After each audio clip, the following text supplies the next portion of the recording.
Will you please state your name for the court? My name is Douglas McFee. And how are you employed, sir? I'm a detective with the Granville County Sheriff's Office. How long have you been in law enforcement? A little over 14 years now.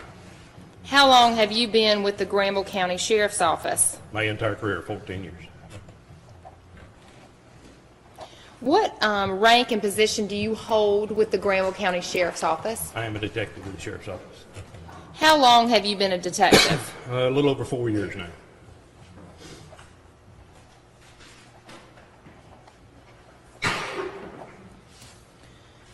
So you became a detective then back in around 2013?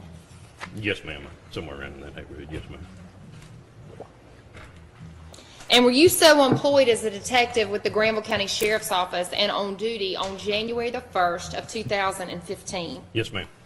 Did you respond to 8067 Highway 96 North on that day? Yes, ma'am. Why did you respond there?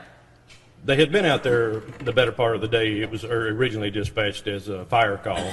Normally the Sheriff's Office does not respond to fire calls unless it's requested, and it's usually only requested for traffic control at that point. Later on in the day, at around 3:30, somewhere in that neighborhood, Deputy Harrison had contacted me and asked that he had said he had spoken with the sheriff. Asked that I respond back out there just because there was some out of the ordinary stuff going on at the time. Now, why did he call you specifically? To investigate what could have been a possible blood substance on the back deck. And did he call you because you were the on-call detective? Yes, ma'am. And are you assigned to that particular area? Yes, ma'am. What time did you arrive at the house? It was around 3:40, somewhere in 3:40, 3:45 p.m. And when you arrived on scene, sir, what did you find? Deputy Harrison explained to me what had been going on, the whole situation with the Faulkners going on, the whole situation with at that point. It became obvious that since there has been no contact with anyone as far as the Faulkners go, that it just didn't seem right. So at that point we went ahead and cordoned off the area and started treating it as a crime scene at that point.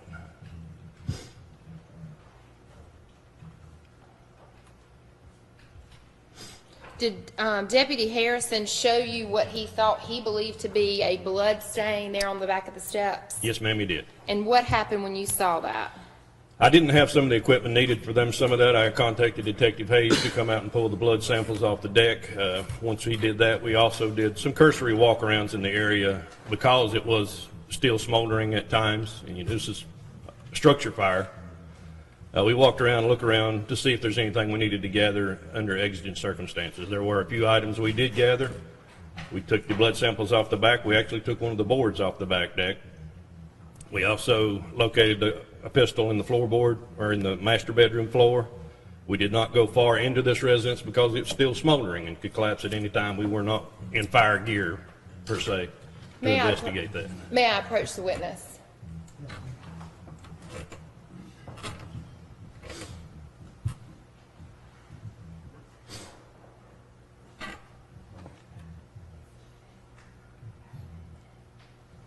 Detective McFee, I'm showing you what's previously been marked as State's Exhibit 204. Do you recognize that, sir? Do you recognize the markings on the front of the box? Yes, ma'am, that's my writing. And what does it say, sir? It has the case number, which is 1503001, item number 4. The offense, we didn't know at the time, since then I've written in homicide. Date collected, time collected by myself, an Ivor Johnson caliber 22 with a serial number, located in the floor of the master bedroom at 8067 Highway 96 North. So, Detective McFee, did you walk into the house to find this? Or Yes, ma'am. You could enter the house probably about 10 feet is as far as we were willing to go. We just kind of went in and looked around because, again, we were not in fire gear. You're looking for stuff that might need to be collected in case it does go up any further at this point. And so, did you find this? You could see this pistol through the wall, studs in the wall of the master bedroom, and I could actually just reach in and pick it up. Okay. And will you open this? I believe it's already been opened. And does that appear to be what you collected on January the 1st of 2015? Yes, ma'am. And other than some other markings on here that look to be perhaps from the state crime lab. Has this been in the care, custody, and control of the sheriff's office since that date? Yes, ma'am. Your Honor, the state would move to admit State's Exhibit 204 and what's previously been marked as 204A, which is the actual, I guess, what's left of this gun. Detective McFee. Oh. And Your Honor, I would ask that Detective McFee also be allowed to show the jury. Yes, ma'am. Can you stand there and show it to the jury? Ladies and gentlemen, if you're not able to see it, you may move around. If even then you can't see, let me know.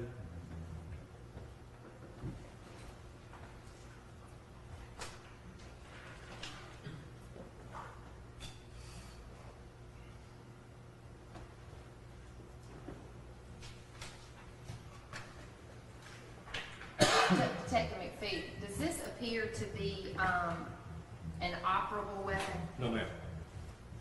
It does not appear operable due to severe fire damage.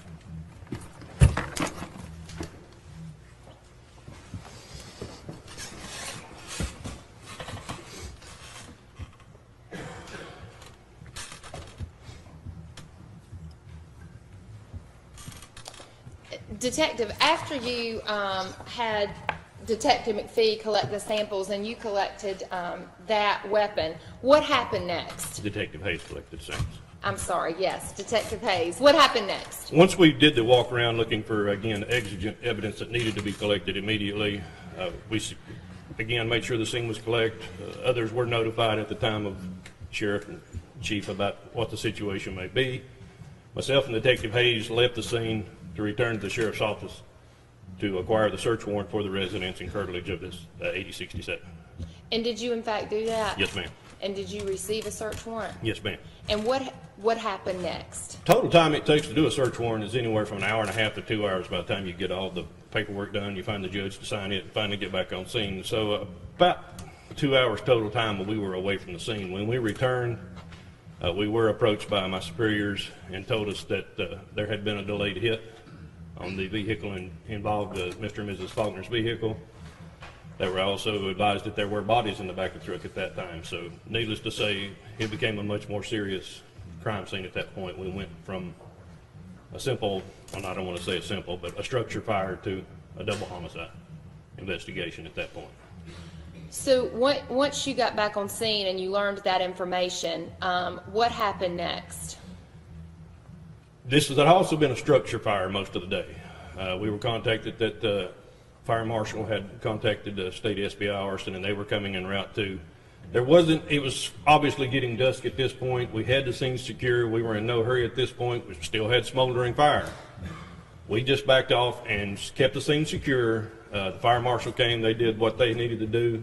At that point, we left probably around 1 or 2 o'clock in the morning. We did post a deputy there all night long, as well as having the entire residence and curtilage roped off. We left it there overnight secured so we could come back during the daylight hours and take a better look and see what we needed to do at that point as well. The next day, on January the 2nd of 2015, what did you do, sir? Myself and Detective Hayes actually left Oxford early in the morning around 8:30 and went to West Virginia. We went up to find out more of just what was going on. There's only so much you can do over the telephone, so myself and Detective Hayes went at that point. And when you arrived there, sir, well, let me ask you this. How long did it take you and Detective Hayes to drive from Oxford to your destination? It's a 4.5 hour, 5 hour drive, depending on which route you go, because you're going up into the mountains even further.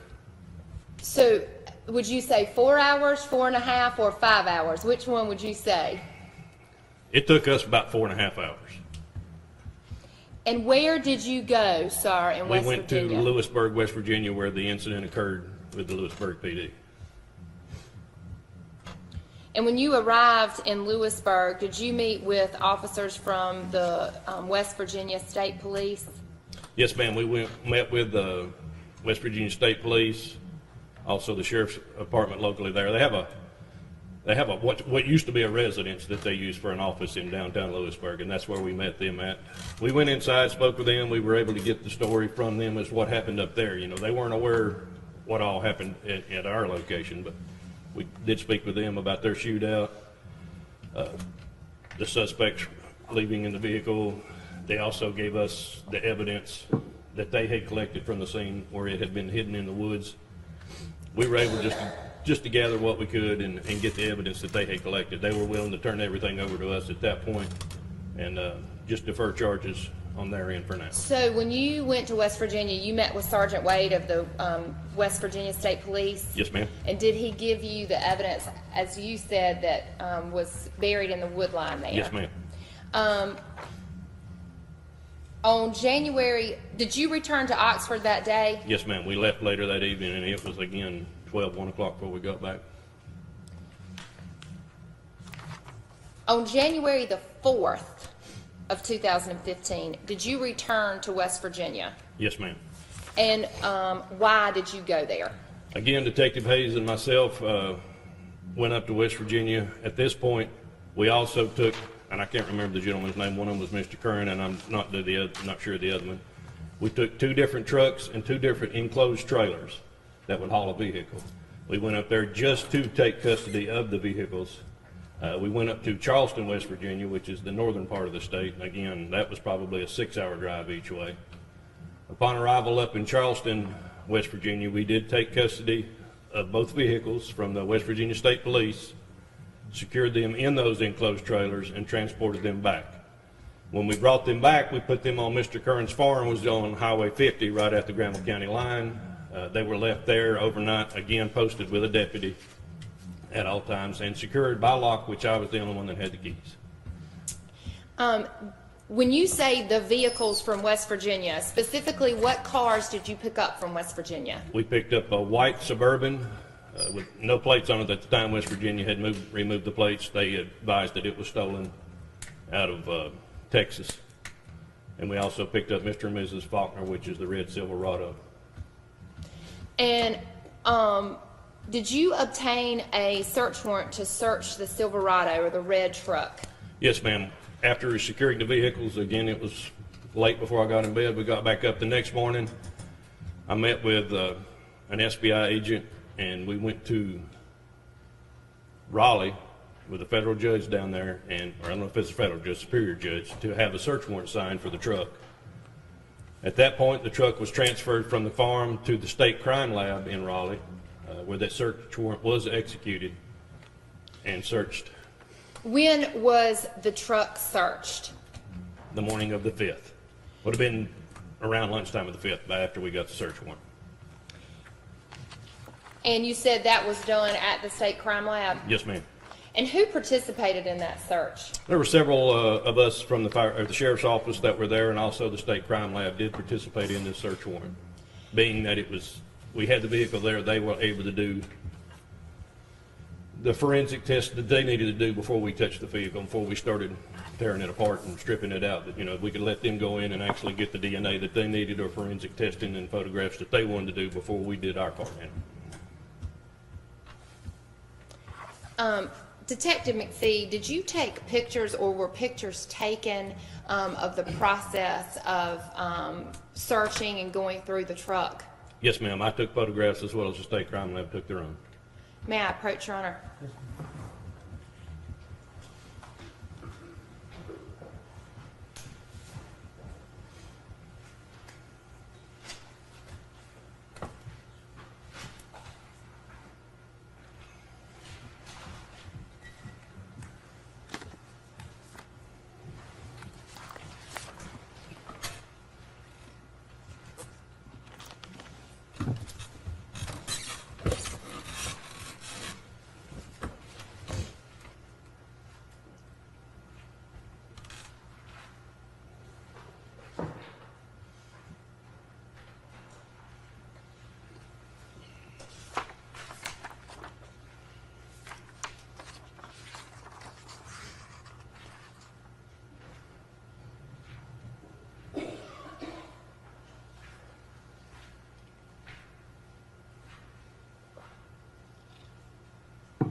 Your Honor, may I approach? Yes, ma'am. Detective McFee, I'm showing you what I've marked as State's Exhibits 327 through 368. If you will take a few moments and just look through those pictures. Okay.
Do you recognize those, sir? Yes, ma'am. Yes, ma'am, I do. What are they? These are the photos, mostly the ones I take. They're taken. There are some also that were taken by the crime lab. Okay, and these are photos taken. Other markings, does it appear to be in substantially the same condition that it was in when you recovered it? Yes, ma'am. We recovered it and placed it into the evidence room at the Graham County Sheriff's Office, where it's remained other than going to the state crime lab. Your Honor, I would ask that Detective McFee be allowed to open States 500. Yes, ma'am.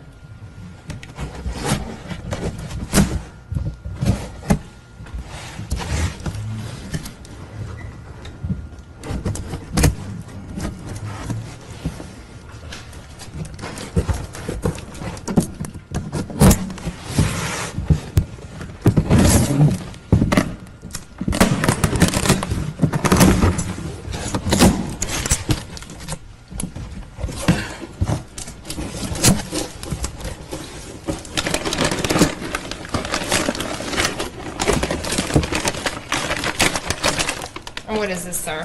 This is a bag containing that same crossbow. And does it appear to be in substantially the same condition it was in when it was recovered from the truck? Yes, ma'am, it does. As you can tell, we had to place it into a couple of different bags to get it to be able to seal it up and secure it. So I would mark that bag as 500A and ask that Detective McFee be allowed to open it.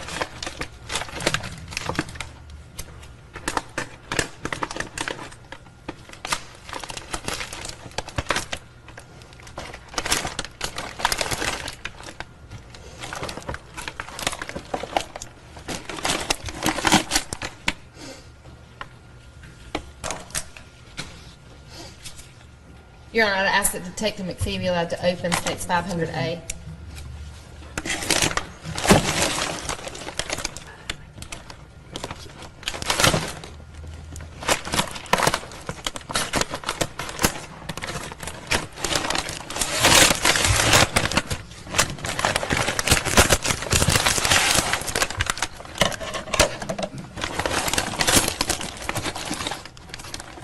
State crime lab sticker fell out of the bag.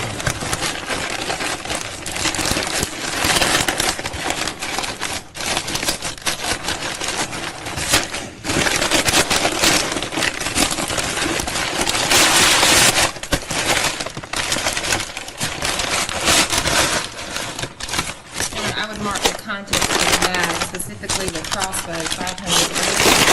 And is there another item in this bag, sir? Yes, sir. It is the actual blade point itself. Okay.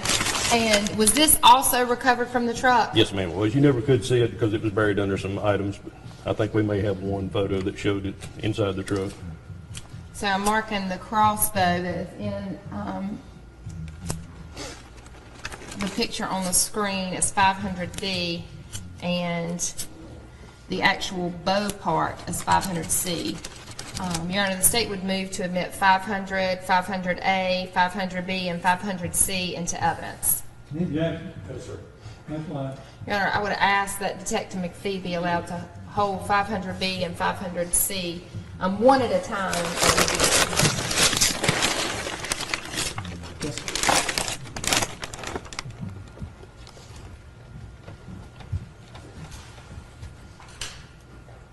This is the same crossbow in question that you can see in the photo there. This is the foot stirrup we talked about earlier about putting your foot in. This is the rear of the plastic, shoulder rest to hold it against your shoulder to fire this. You can fire these two different ways. You can put them on your shoulder and fire them as a rifle, or you can just quickly fire it as a pistol without aiming it. Can you walk in front of all of the jury?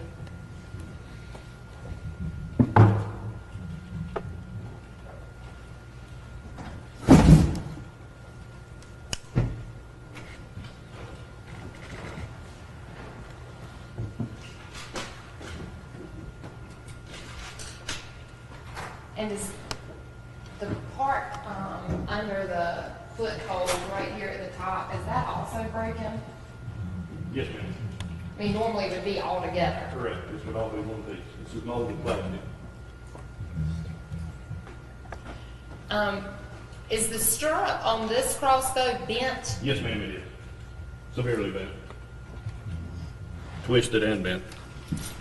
And State's Exhibit 500C, can you hold that up? This is the actual bow part that we go on here.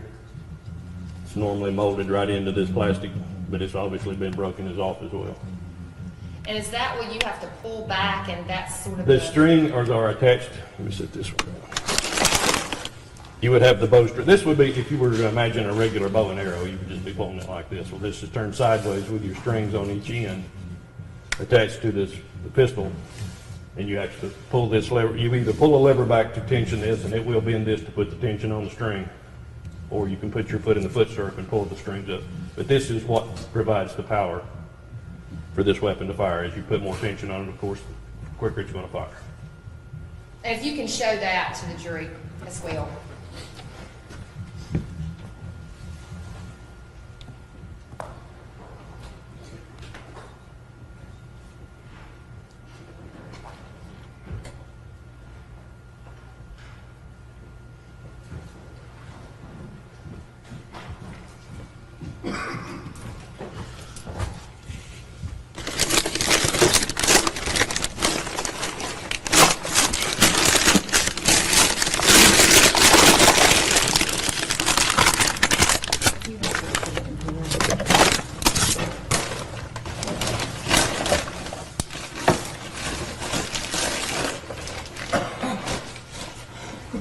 Here's the sticker.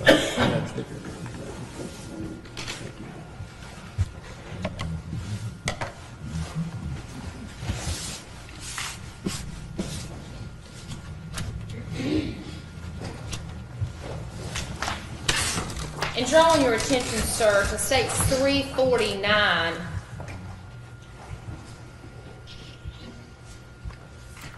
What is this? Oh, this is the photo I was talking about earlier. This is the bow part that we just got through looking at here. Here's the stirrup for that crossbow, and here is the actual bow part out itself. Another close-up of the back area.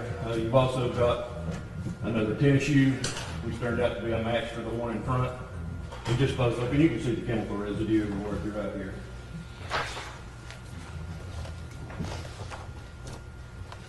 And States 350. This is after I've picked up those shoes and set them together to show that they were a match. For whatever reason, these shoes have black electrical tape, as you can see on both of them. Also, they appear to be covered in the same chemical that's been throughout this entire vehicle.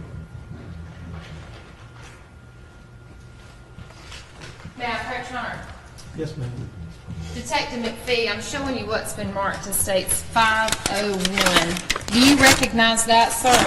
Yes, ma'am. This will be a bag containing those tennis shoes. It says a pair of white and black Nike tennis shoes with electric tape wrapped around, found in the floorboard of the truck. one in the front passenger side and one in the rear driver's side floorboard. And this was found on the day you were searching the truck? Yes, ma'am. And does it appear to be in substantially the same condition it was in when it was collected? Yes, ma'am. It's been in air control of the Brown County Sheriff's Office and Evidence Department since it was placed there. I would ask that Detective McFee be allowed to open 501. Yes, ma'am.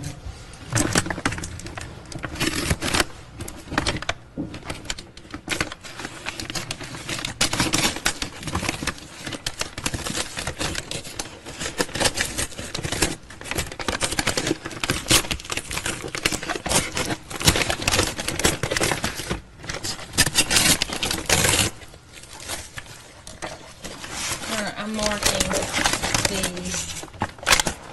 left shoe as State's Exhibit 501A and the right shoe as 501B. Do you recognize these? Yes, ma'am. They appear to be the same shoes in question that were photographed inside the truck. Your Honor, the State would move to admit State's Exhibit 501, 501A, and 501B.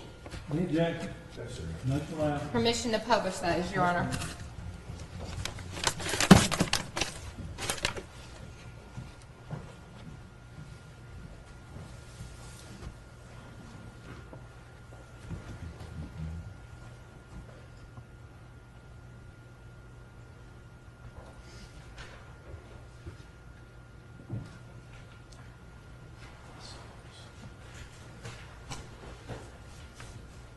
If you would also show the soles or the bottoms to the jury.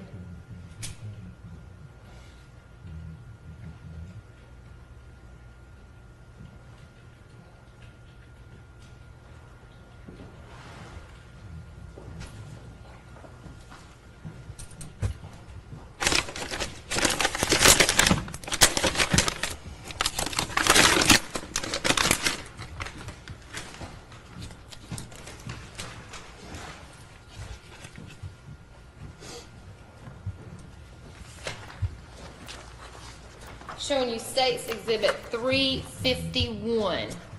Do you recognize that? Yes, this is a photo of, obviously, of a glove that was tucked in between. This would have been the passenger front.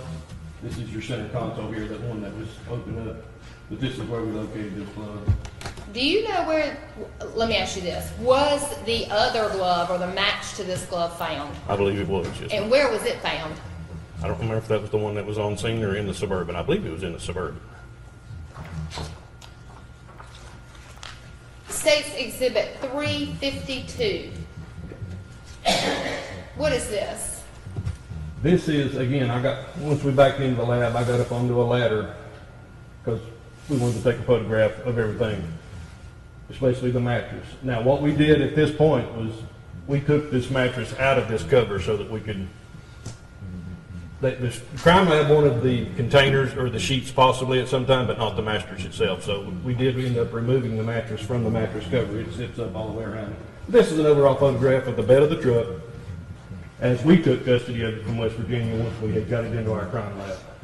So there is a cover on this mattress as if it would have been, perhaps if it had been on a bed. Is that correct? I mean, is that what you said about a Yes, cover? ma'am. Yes, ma'am. A mattress cover. So where the handles appear to be, the white handles at the bottom? Yes, this is all. You can. Yes, ma'am. Yes. State's Exhibit 353. This was the next photo. If you can go back real quick, I can show you. I should have pointed that out. The bed of the truck was no orientation. Here's the rear window of the truck. So this was the photo before the mattress was removed. As soon as we removed the mattress, I took another photo. So the tailgate is on the right side. Correct. This is the right-hand side, and this will be the cab of the truck here. This is the rear window. This is a photograph immediately upon removing the mattress.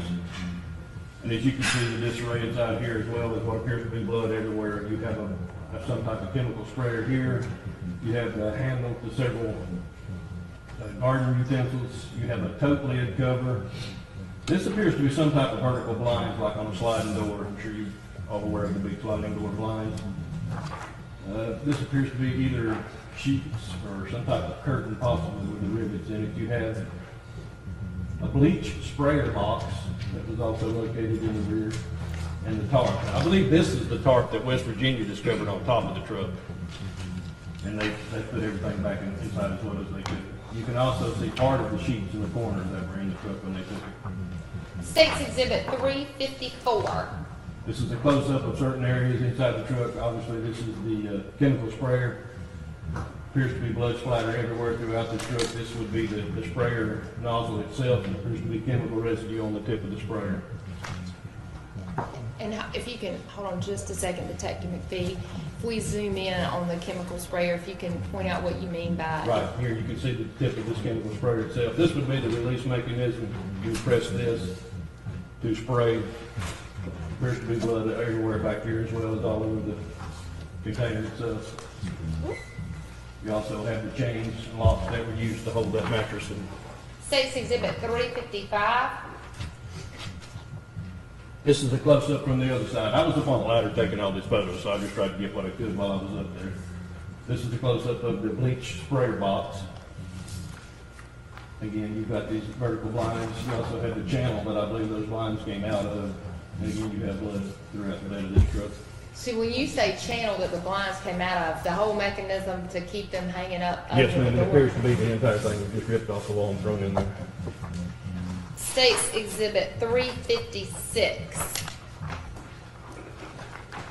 This is a photo of the rear of the truck. Again, we had the handle of some type of garden implement, the cover itself, and then more of the sheets also. You do have chains and locks in almost every corner. Here's that channel again from the vertical blind. State's 357. This will be a close-up of the driver's rear of the truck. The biggest reason I took this, we took the photo when we were outside of what appeared to be the blood dripping off the back of the truck. This would be that same corner of the truck here. And the other handle of this implement here as well. State's 358. As we started removing items, we continued to take photos throughout just to document it. This was, as you can see, we took the channel up. This was after also removing that tarp that they used to cover. These were the sheets. And again, blood everywhere throughout. State's 359.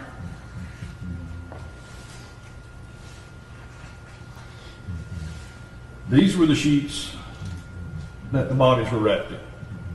West Virginia, when they removed the bodies, they removed them from the sheets and everything and put everything back in the truck. The only thing they tried to transport that they could was the bodies themselves. They wanted everything else preserved. So this is what they put back in the truck, or may have moved around a little bit, that the bodies were actually wrapped in. These were the sheets off of the bed. You can see this one is a fitted sheet. State's 361. Again, as we start removing items, you take more photos. The garden implements came into more play. This appears to be some type of fire hose, and this is some type of shovel. Again, you also have the backpack sprayer, or not a backpack sprayer, excuse me, a chemical sprayer. State's 362. Another photo of this backpack sprayer. We just want to make sure again we document it. But you can see in here also, this entire truck bed appears to be full of blood.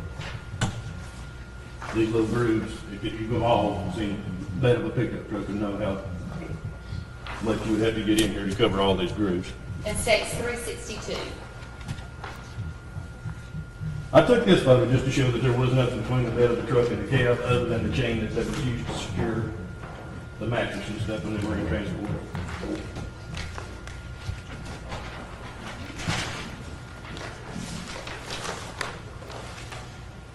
Your Honor, may I approach? Yes, ma'am.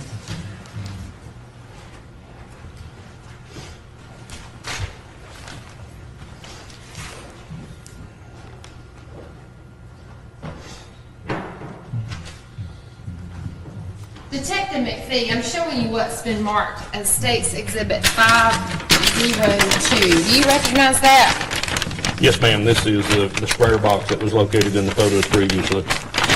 And you collected that and bagged it? Yes, ma'am. Does it appear to be in substantially the same condition as it was in when you did that on that day? Yes, ma'am. We did not have a bag of this size, so this was created out of parchment paper, of course. And it was taken and secured In the Granville County Sheriff's Office. And it's been in the care, custody, and control of the Granville County Sheriff's Office since then? Yes, ma'am. The state would ask, Your Honor, that Detective McFee be allowed to open State's 502.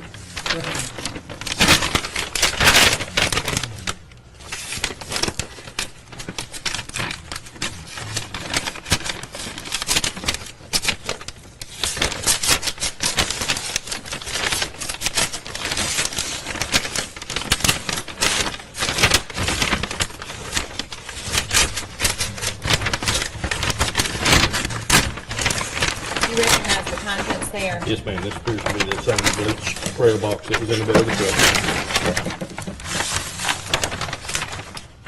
And I would mark this State's 502A. Your Honor, the state would move to admit 502 and 502A into evidence.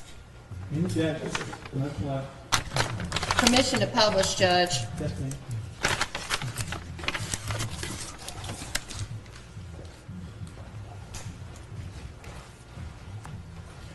This is the same box that was taken out of the bed of the truck.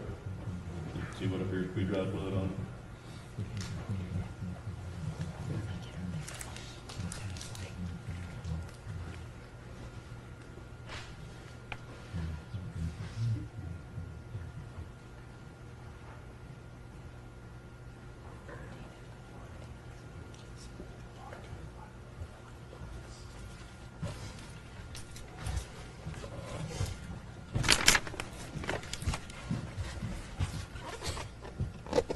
Does this appear to have some sort of label on it, State's Exhibit 502A? It does. It has the store label on it. It says, you mean the store label where it was scanned or? Yes, ma'am. Okay. And above the barcode, does it have, are there any numbers or markings on this? You have the UPC code, yes, ma'am. And what is the UPC code? That's a universal identification code used for identifying items and merchandise that were sold. Okay, and what is the one that's on this box here? You want me to read the Yes, number? sir. Yes, sir. This says carton number, and it has the number signed, the letter C, 00044636107. Okay, and is there a VDR item number? The VDR item number is 1415BC. Thank you.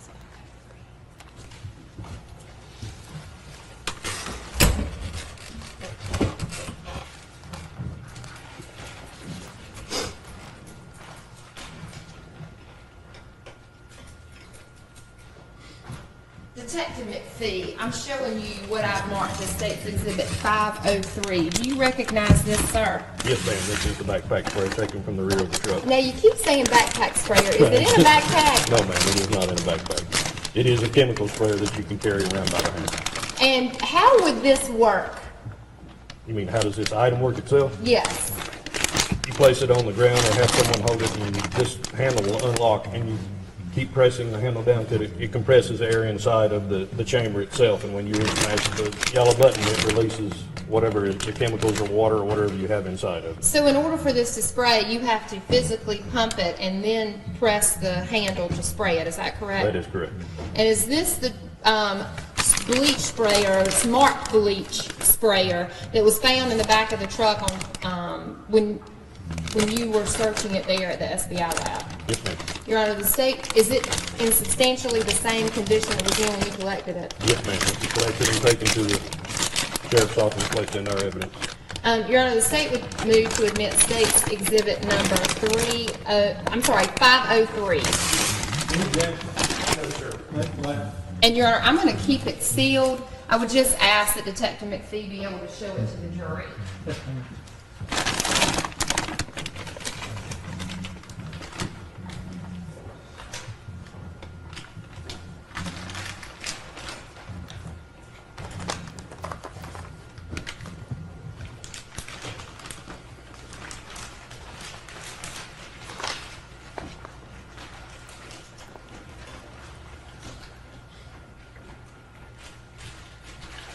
Is there still liquid contained in the Yes, ma'am. sprayer? About how much?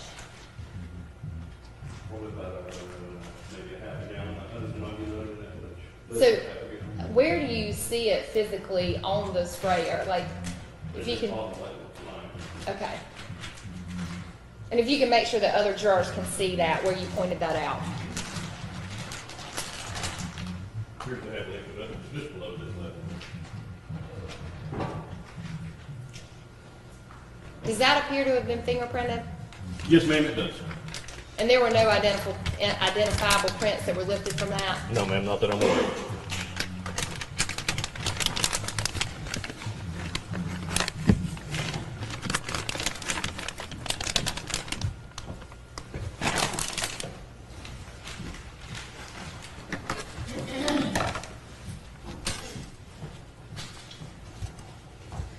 Detective McFee, I'm drawing your attention to States 363. What is this? These are the photos for the IDs I was speaking of earlier that were found in the center console of the truck. We did not actually take them all apart until we got back to the office where I was able to lay them out and photograph them. As you can see there, I don't know how many.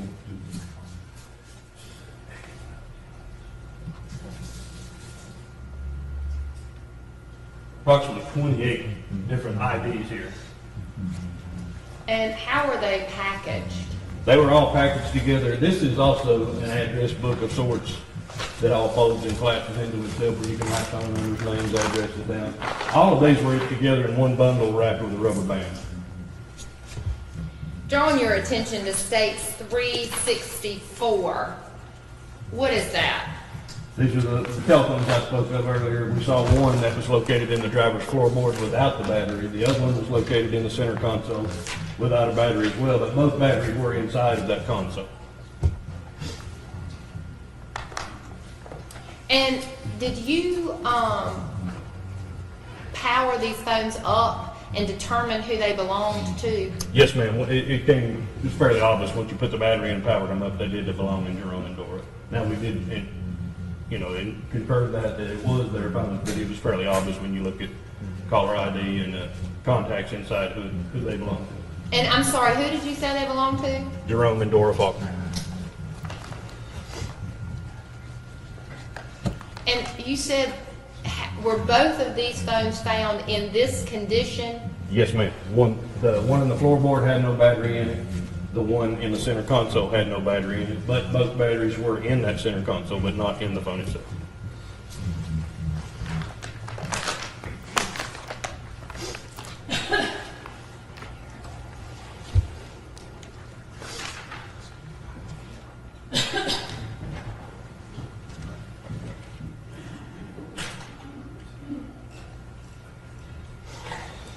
Detective McFee, I'm showing you what I've marked as State's Exhibit 504. Do you recognize that? Yes, ma'am. This is a pair of latex gloves that were located inside the truck as well.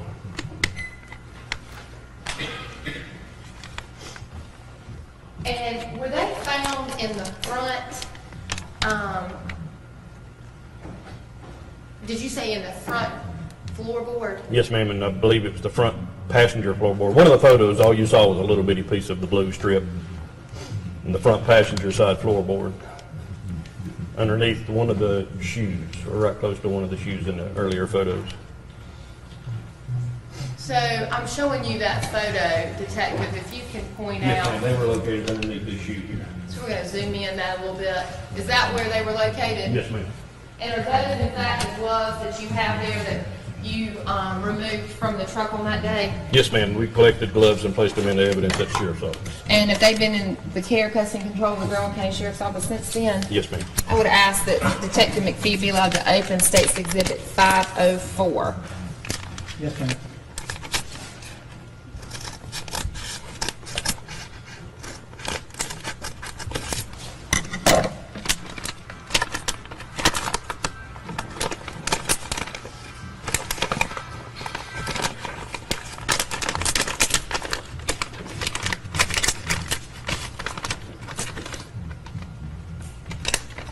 Are there a pair in there? Yes, ma'am.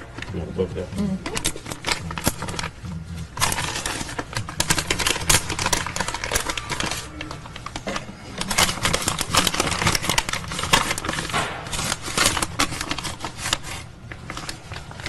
Were they found together? Yes, ma'am. I'm going to mark one as 504A and the other as 504B.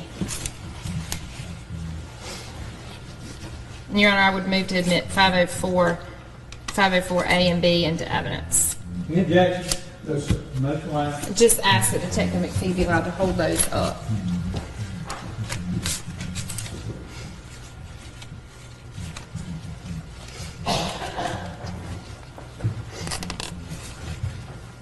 I'm sorry, did you? Oh. Can I hold these up here? Yes. Okay.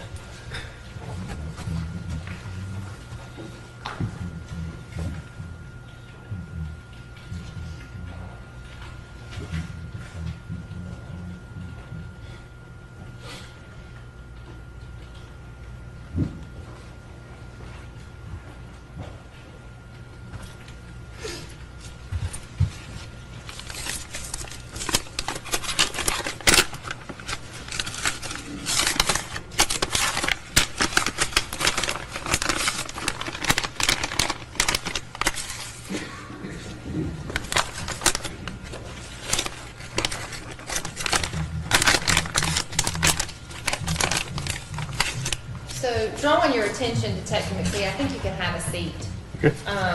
State's Exhibit 365. What is that? These are the sheets and mattress cover that we've secured within the sheriff's office. We have a small room in there that we hang them up to dry in. And does this appear to be perhaps the mattress cover in the back there? Correct. It appears to be the mattress cover. It has the same wording on it that you saw on the back of the mattress when it was in the bed of the truck. This is a small towel here in front, and the sheets are over in the far right corner. State's Exhibit 366. This will be a continuing of the photo. There was so much stuff, as you can see, we had to hang up two different rows here. This is the main sheet that was covered in blood. You have the mattress cover again to the right, and more sheets here in front. State's Exhibit 367. This is an overall view as we back out of the sheets and the drying technique used in this room.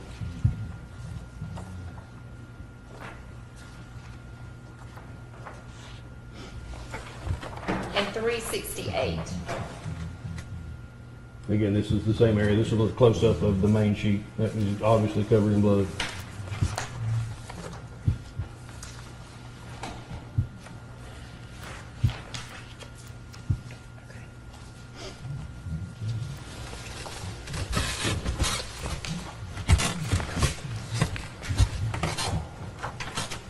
Detective McFee, did you search the Suburban as well? Yes, ma'am. And when was that search?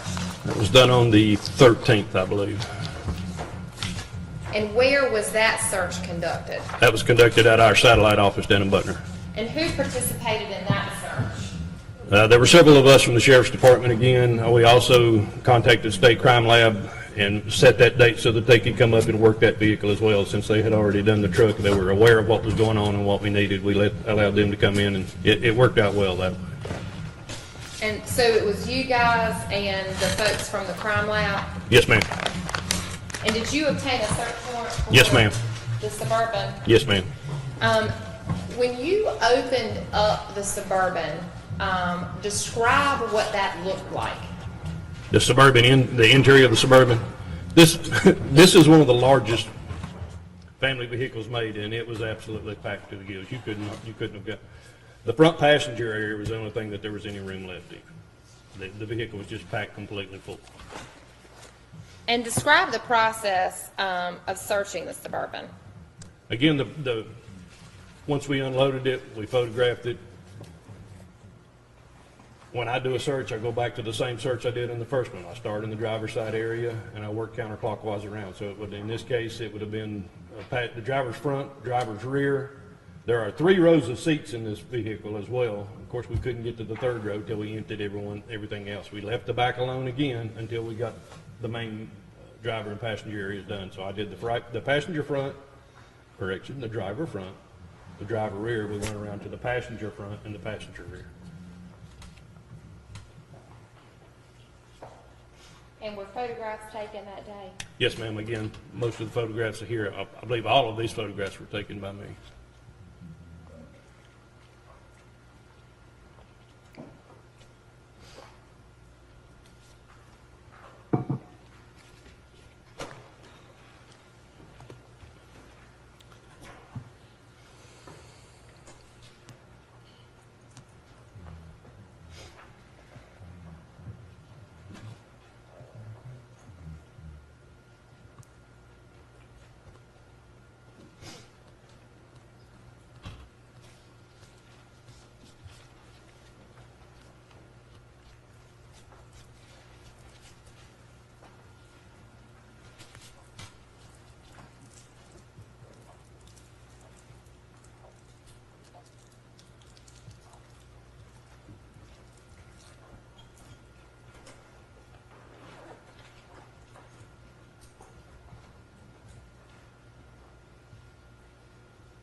Now approach. Yes, ma'am. Detective McFee, I'm showing you what I've marked as state's exhibits 369 through 495. If you can take a few moments and look over those.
Do you recognize those, Detective McFee? Yes, ma'am. These are the photos that I took on scene.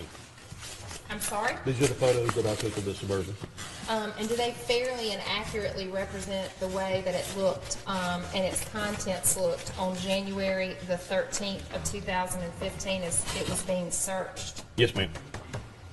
And would these aid you in illustrating your testimony? Yes, ma'am. Your Honor, the state would move to admit State's Exhibits 369 through 495 into evidence for illustrative purposes. Any objection? Motion allowed. Permission to publish, Your Honor. Yes, ma'am.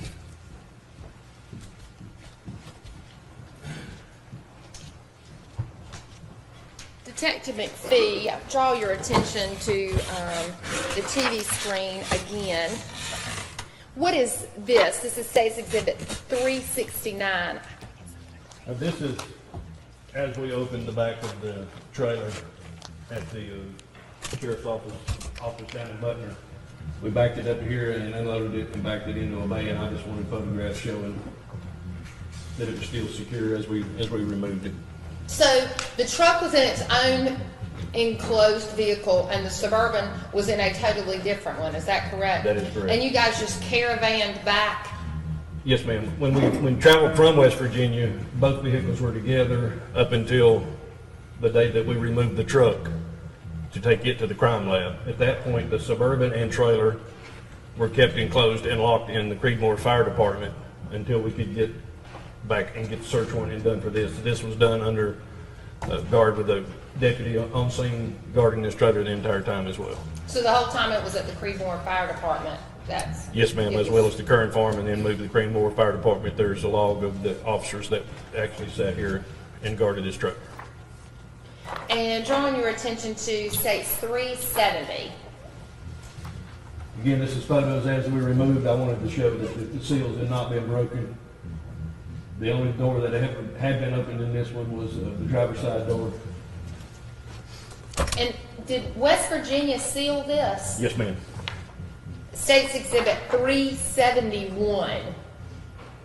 Again, as we come off, I just wanted photos showing you could see the mud again here in this vehicle, and all the doors are sealed. The only door that had been opened at any point was the driver's door by me.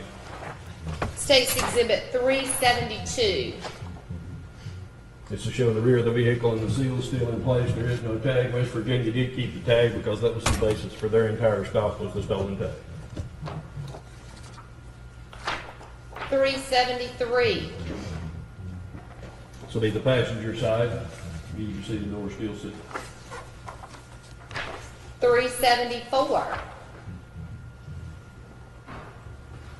I'll skip down this. Sure. This will be as soon as it was backed into the facility that where we're doing the search. And States Exhibit 375. This is again, we opened this vehicle up and I took some photos around it before we allowed the state in to do what they wanted for forensics. So this is a description of the driver's area in this vehicle, and you can see the trash, maps, receipts, gloves. What appears to be something that's been yanked out from underneath the dash. So I'm going to zoom in on that and describe what you mean there. Well, you can see these plugs have obviously appear to have been pulled out of the dash. And that's hanging there on the driver's side, is that correct? That is correct. States Exhibit 376. This is a close-up of the front driver's floorboard. You can see the dirt, Memorial Long Lake pines, the plugs again, maps, receipts, and a box of tissue. And States Exhibit 377. This is some of the items you see it's been disturbed here on the floor. This is where we pick some stuff up and I start photographing them. I love receipts. Receipts will tell you a story of where someone's been and where and when. So I photograph every receipt I can find when I'm doing a vehicle search. These appear to be Walmart and Home Depot.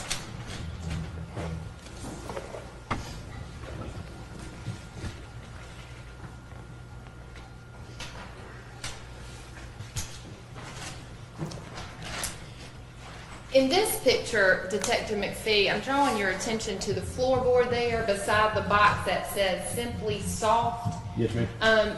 What is that? Here. Yes, the This appears to blue. be two more of the blue gloves that we saw previously from the other vehicle.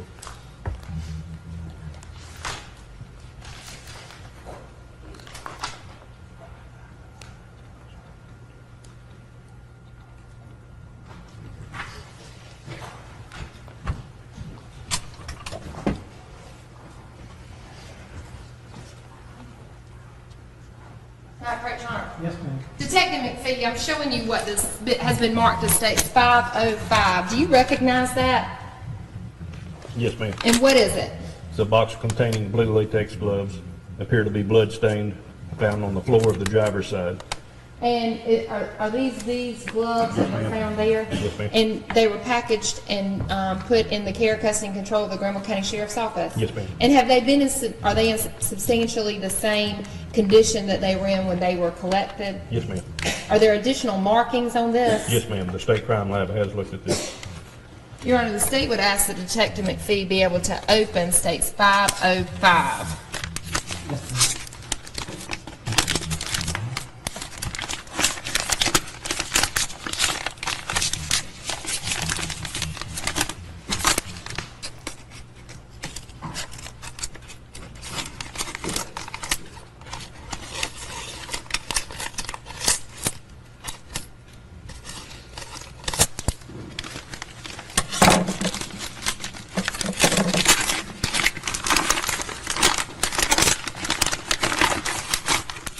Do you recognize the contents there? Yes, ma'am. Are these the pair of gloves that you collected? Yes, ma'am. Your Honor, the state would label one glove 505A and the other 505B and ask to admit states 505A and B into evidence. Any objection? No, sir. Motion induced, that's allowed. Are there additional gloves in here? I'm sorry. Yes, ma'am. A third glove and a fourth glove. I would mark those C and D and move to admit those as well, Judge. Any objection? That's allowed.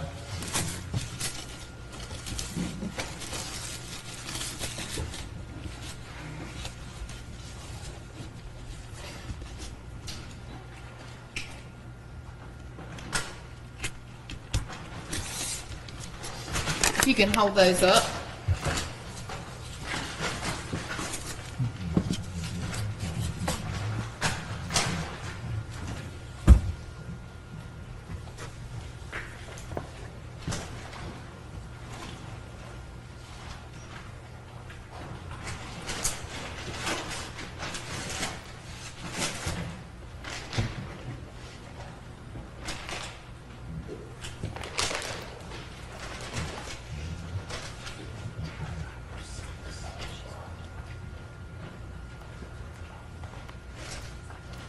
That's fine. Ladies and gentlemen, we're going to take our morning recess at this point.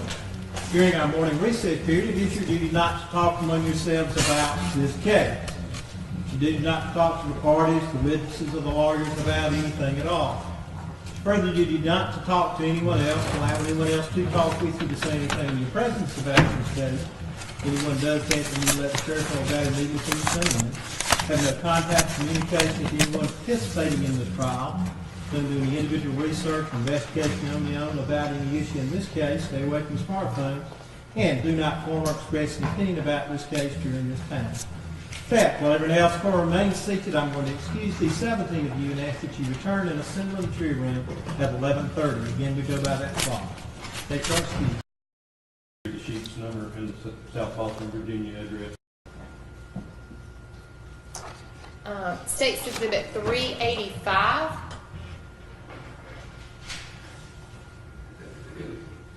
You have a close-up of the radio here. These are small walkie-talkie radios that you could converse up to probably no more than half a mile apart. Was the other one ever found? I don't believe it was. State's Exhibit 386. Again, we take a close-up, and as we remove items, we find more receipts. Here's another one from Walmart. The date on it is 12/28, 14 at 22, and I'm not sure the time, maybe 17:47.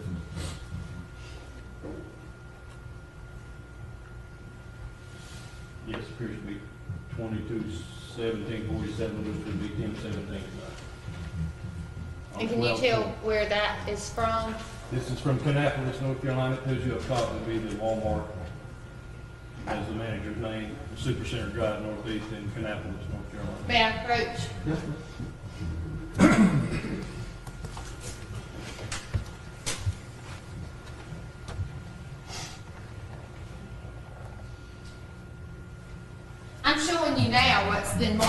submitted as State's Exhibit 160. And do you recognize that? Yes, ma'am, this is the same receipt that's taken in that photo.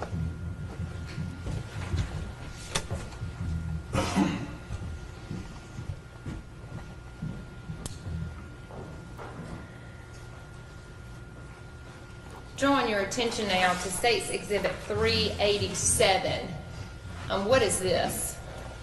This is an overall photograph when we laid them out on the table, just to show an overall photograph of the receipts that we had taken, including the map that was found in the front floor wall.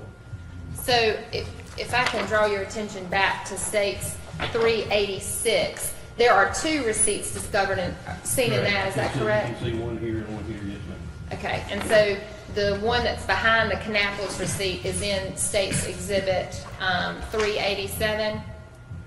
Yes. Is that correct? Yes, ma'am. And I would just zoom in there. The first item there, is that the map? Correct, this is the map that we found in the driver's floorboard. Okay, and then beside that, is that the Home Depot receipt? Yes, ma'am, this will be the Home Depot receipt. And then beside that, which receipt is that? This is the Walmart receipt from Kannapolis on 12/28. The next receipt? Is Walmart from Hillsborough, North Carolina, and this is date and time. This will be 12/29 at 3:26 in the afternoon. And the next receipt? The next receipt is another Walmart. This is also Hillsborough, North Carolina, on 12/30 at just after lunch, 12:26. And may I approach your Honor? Yes, ma'am.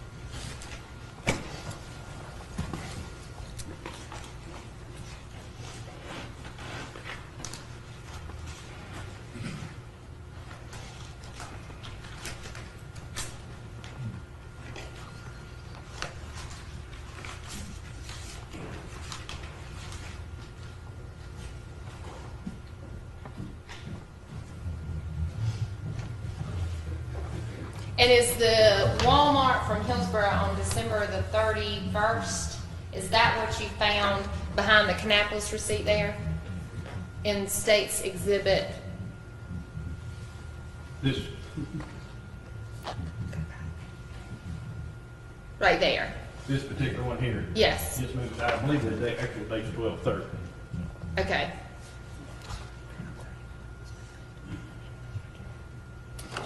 And State's Exhibit 388.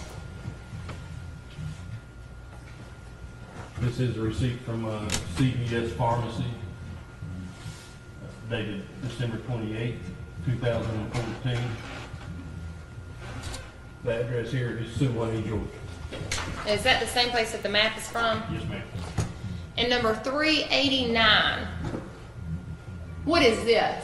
This was a piece of mail we located in the front of Suburban there as well. And it's, you can see the obvious address there is Hillsborough, North Carolina.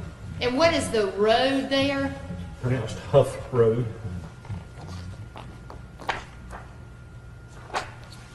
May I approach? Yes, ma'am.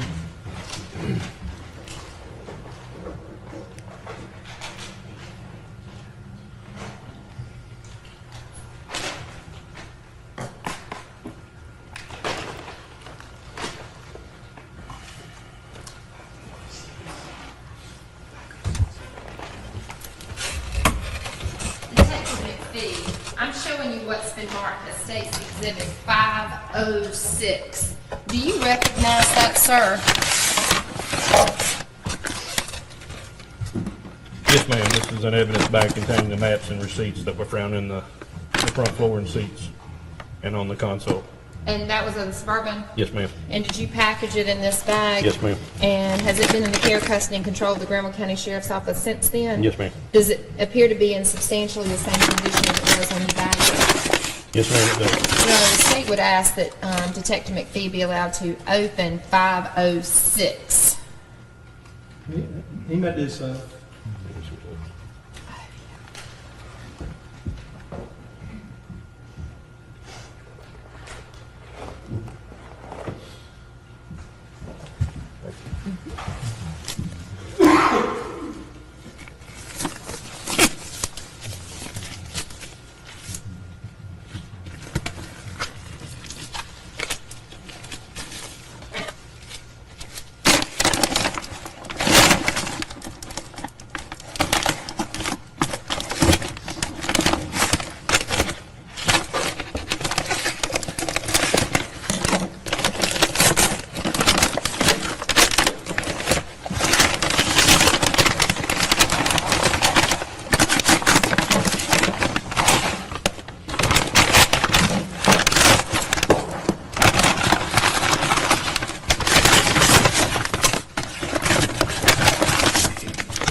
you recognize the contents of State's Exhibit 506? Yes, ma'am. These will be the items that were collected from the center console and front floorboards of the Suburban. And are there a few things here that weren't in the pictures there? Yes, ma'am. And where exactly were they found? In the center console. So I will mark this 506A, which appears to be the map of Suwanee, Georgia. Is that correct? Yes, ma'am. 506B, what is that, sir? It is a Rand McNally Road Atlas. And does it tell what it covers? The entire area is United States, Canada, and Mexico. 506C, what is that, sir? Fold-up map of the North Carolina state. 506D, what is that, sir? This is the mail belonging to Miss Cross of Huff Road in Hillsborough, North Carolina. 506E, what is that, sir? This will be the CVS pharmacy receipt. 506F, what is this? This is a scrap piece of paper that was recovered inside the center console. It appears to have some handwritten addresses or names and numbers on it. State's Exhibit 506G, There and I'm sorry, 506H. are 2 blank checks that were located in the center console. And who do they, whose name is the account on those checks? The account comes back, or the names on the checks are Holly Campbell of Indian Acres Road in Alvin, Texas.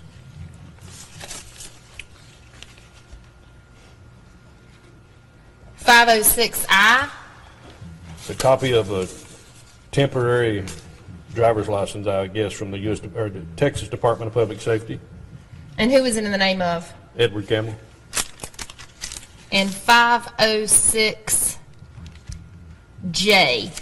what is that?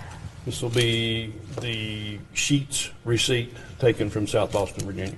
And all of these have been pictured except 506G, 506H, and 506I, and 506F. Is that correct? That's correct. Your Honor, the state would move to omit 506, 506A through J. Nick Jackson? Yes. Your Honor, Yes, sir.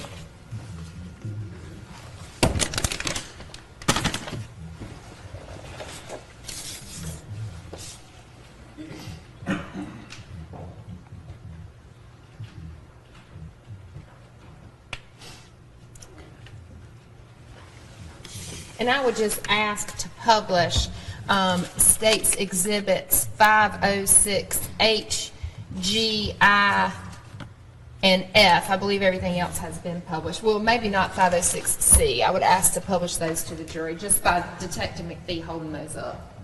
That's fine.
Continuing, Detective McFee, I'll draw your attention to State's Exhibit 390. What is this? This is a close-up again of the front passenger seat. Showing the glove. This is the road atlas we just saw. And again, the glove that matches the one that was in the truck. And Detective McFee, I'm going to draw your attention back, sir, to State's Exhibit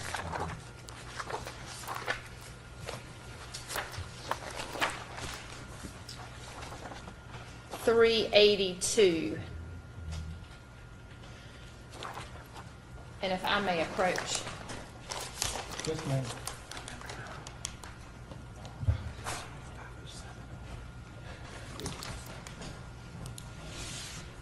What number is that again? 507.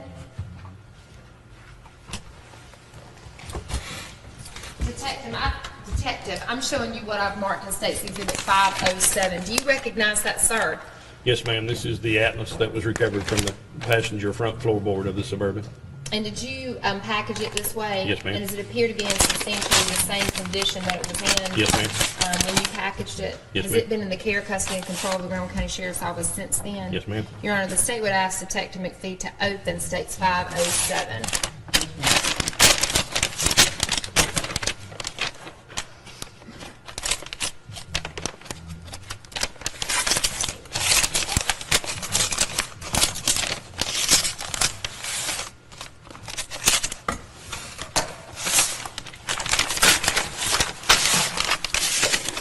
And I will mark its contents as 507A. Do you recognize 507A? Yes, ma'am. And what is it? This is the atlas that was recovered from the Suburban there in the floorboard. Your Honor, the state would move to admit States 507 and 507A. Any objection? No, sir. Motion by Detective McFee, I would ask that Detective McFee be able to hold this up in front of the jury. Yes, ma'am. And I would draw your attention, sir, if you can hold this up, to a sticker that I'm going to point out there on the front of the atlas. If you can take a look at it there, what does that appear to be? This appears to be a library marker, a Dewey Decimal System marker from a library. And let me draw your attention to, are there any markings that appear to be not printed in this book that are stamped in the front page of this atlas? Yes, ma'am. And what does it say? On the front here, it says reference only, not for checkout. And then lower here, stamped on this side, will be the Orange County Public Library here at Hillsborough, North Carolina. Thank you, sir.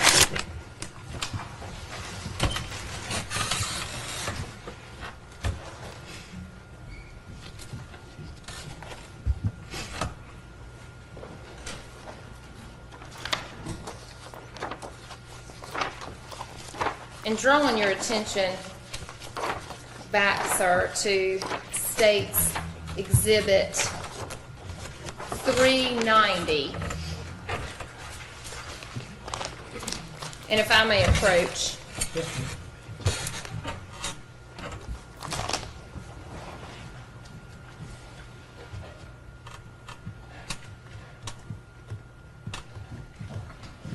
Sir, I'm showing you what's been marked as State's Exhibit 508. Do you recognize that, sir? Yes, ma'am. And what is it? This is the red and black glove taken from the front passenger seat of the Suburban. And is it pictured here in this picture? Yes, ma'am, it is. And does this, is this how you packaged it on that day, on January the 13th? Yes, ma'am, it is. And does it appear to be in substantially the same condition as was in when you packaged it? Yes, ma'am. Are there additional markings? Yes, ma'am. What sort of markings? From the sticker from the North Carolina State Crime Lab. So as far as you know, other than when this went to the crime lab, has this been in the care, custody, and control of the Graham County Sheriff's Office? Yes, ma'am. Your Honor, the state would ask that Detective McFee open State's 508. Yes, ma'am.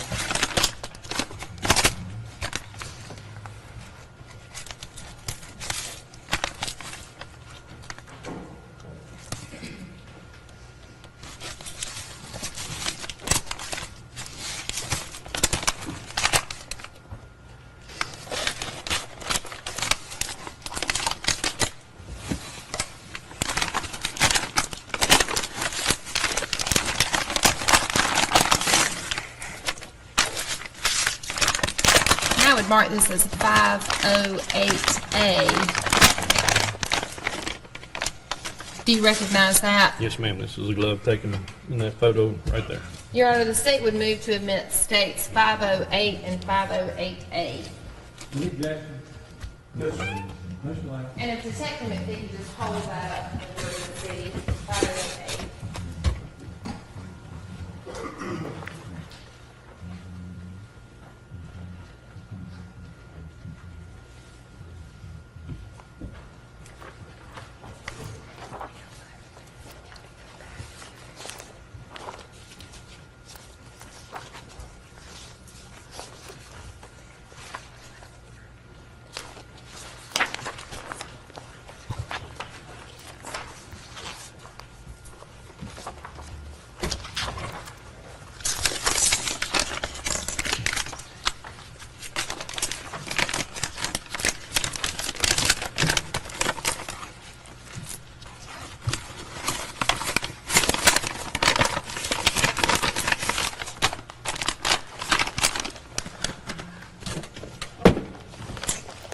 Detective McFee, I'm drawing your attention again to states 382. I believe this was the same picture that we saw with the atlas. Yes, ma'am. What is underneath the atlas there that appears to be green in color? This appears to be a type of composition, but a small composition book you can use for showing the writing and taking that. And did you collect that? Yes, ma'am. May I approach Your Honor? I'm showing you what's been marked as State's Exhibit 509. Do you recognize this, sir? Yes, ma'am. This is the what green is it? composition book taken from the front floorboard of the Suburban there.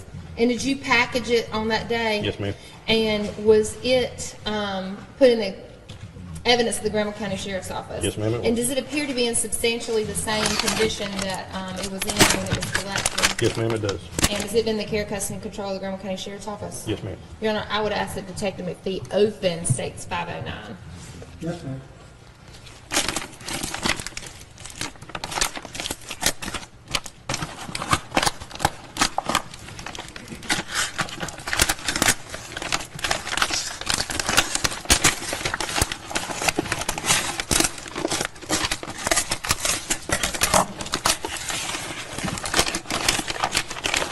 And you recognize the contents through the bag, sir? Yes, ma'am.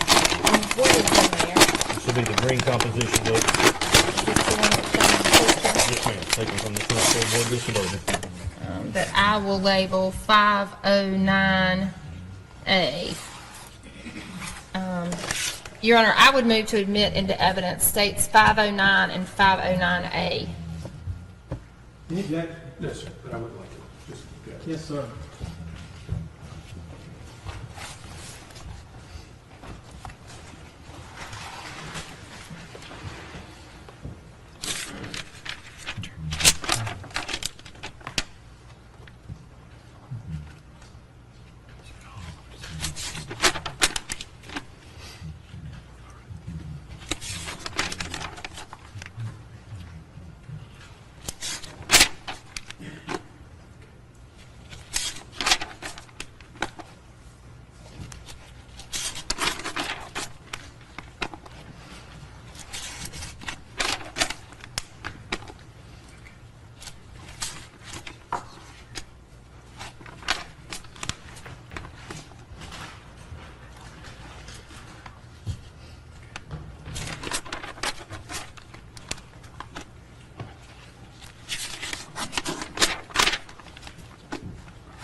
And Your Honor, I would just ask if I can hold State's Exhibit 509A and go through several of the pages and point them out in front of the jury.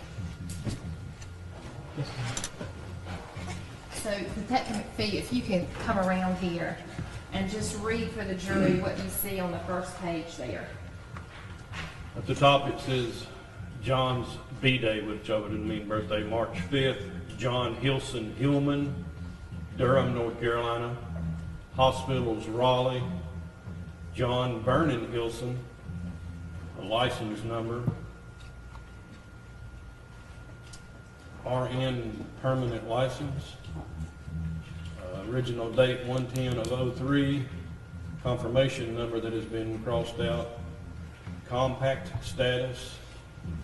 Arizona, Arkansas, Colorado, Delaware, 3/31/16 ID. Not sure of this one, maybe Washington, Kent, Maine. Mary, Miss, Missouri. NEB, New, H, New, North Carolina, North Dakota, Rhode Island, South Carolina, South Dakota, Tennessee, Texas, Utah, Virginia, Wisconsin, 24 states. And let me ask you, what does it say on the front of this book? Front of this book says Corey Nelson, 4th. And what do you see on the back of the first page there? Back of the first page is Rugs with Legs. And the next page? It says John Hilson, and then a period and the number 9. Kayaking, canoeing, camping. Interest at an angle here. I'm not sure what that one is. Amaranth Games, maybe. And Eveyone, Avion. Here we have activities: Aikido, Chen Tai Chi, Chuan Jilang, and Just spell that. yes, ma'am. BAGUAZHANG. Underneath here we have games. It says Pixel Pygmies, The Dragons Among Us, BRG Game Course at Twilight, Top Chef, Cartoon Avatar, Batman Animated, TV, Dead Again, Man of Steel, New York, Ikikai 50, Music, Harry Potter, AC/DC, I'm not sure what this is, something music, Orion, Yang Yin Young. And on the back of that paper, there just appear to be letters and numbers, and they're marked through. That is correct. And on the next page, It says Greenville, Durham, Hillsborough, North Carolina, and then an email address of e.campbell156@hotmail.com, and some letters, Q3GB9D. did you do anything with that email No. address? And on the next page, Next page says Greenville, North Carolina, 27858. Maybe Lancelot Drive by Old Oak Walk. and the next page, Says Canada 411, John Hilson, 24452 TWP, 352 Road, Elnora, AB, and then a phone number of 403-773-3558. And I'm not sure what that says. Something Spruce. And then Pinterest is the last word. I'm not sure of the middle one. can you make out any of the letters there?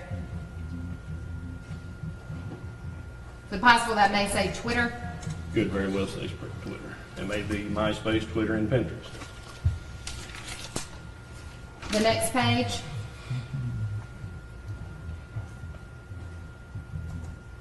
Holiday, Marion, Martin, maybe Hillsong. the next page, That's unlegible up top there, but here it says another phone number, 919-402-4252, which is a landline, Frontier Phone Company, and then the address of 5408 Huff Road, Hillsborough, North Carolina, And does- 27278. does that address mean anything to you? Did you do anything with this address? Oh, yes, ma'am. And what did you do with it? Once we found out who it belonged to and everything, I contacted Orange County Sheriff's Office to have them go by this address and do what we call it, just a safety check. Who did this address belong to? Mr. Hilson. The next page. This one was 85 to Greensboro, 40 east to Hillsboro. And then south on Orange Grove Road, left Borland, right Huff Road, 5408 Hillsboro. Does he appear to be directions? Yes, ma'am. The next page. Sunday, 02 a.m., all lights on. Same Monday. There's probably supposed to be money, 1100, minivan gone. The next page. Here's a rough sketch, I would imagine, of the address they brought out earlier, because here's Borland Road, here's Old Woods. This particular road has no address, but going by the, what we know before, this is probably either Huff Road.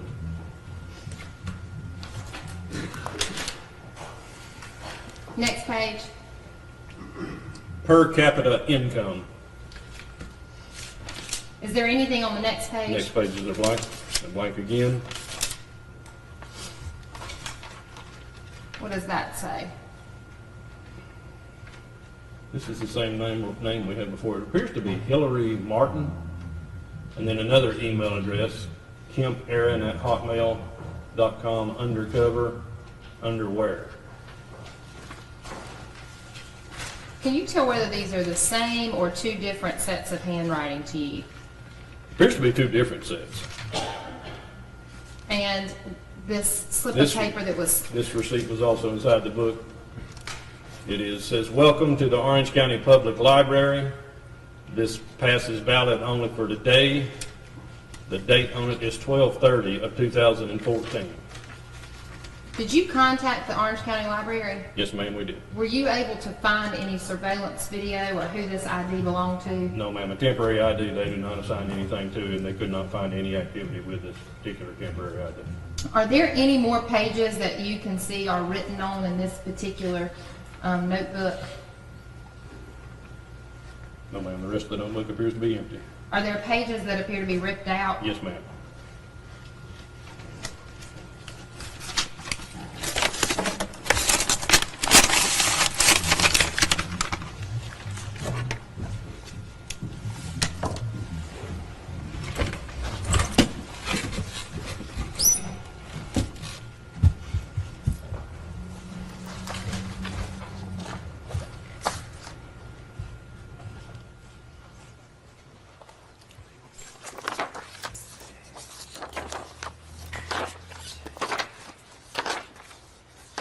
Detective McFee, drawing your attention again once more to states 390.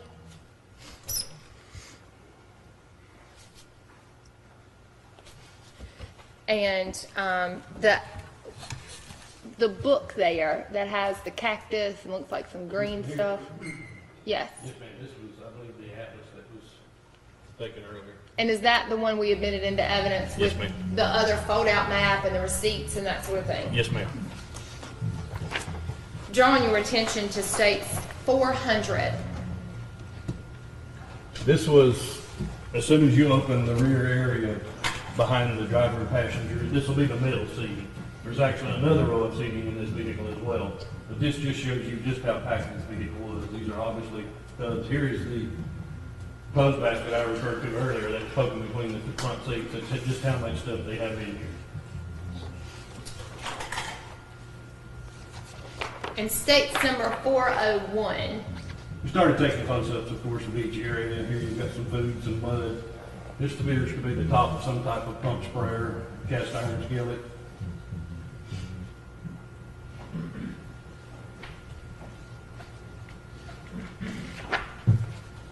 States 402.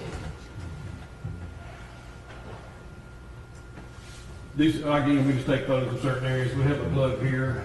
We have items that were taken out of this back seat. There were some IDs and more paperwork that were taken out from there.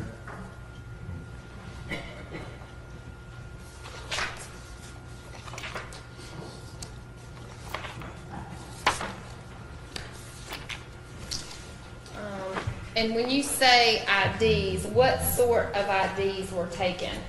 This, I believe, is where I got the passports from, and they were, turned out to be, if it's the passport, is that the passports belonging to I believe they were an Israeli one.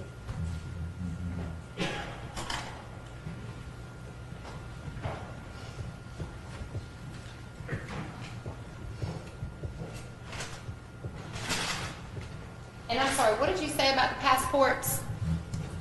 I believe they belong to an Israeli one. And do you know where they came from? Yes, ma'am. And where did they come from? Mr. Hilson's house.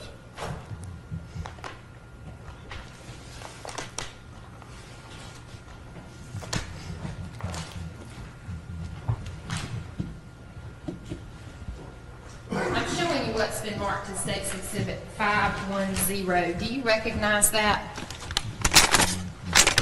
Yes, ma'am. These are the miscellaneous passports that were in the pocket of the front passenger seat. And did you package them in this packaging when you collected them on January the 13th of 2015? Yes, ma'am. And does this packaging appear to be in the same or substantially the same condition as it was in on that day? Yes, ma'am. Has it been in the care, custody, and control of the Graham County Sheriff's Office? Yes, ma'am. I would ask that Detective McFee be allowed to open State's Exhibit 510. Yes, ma'am.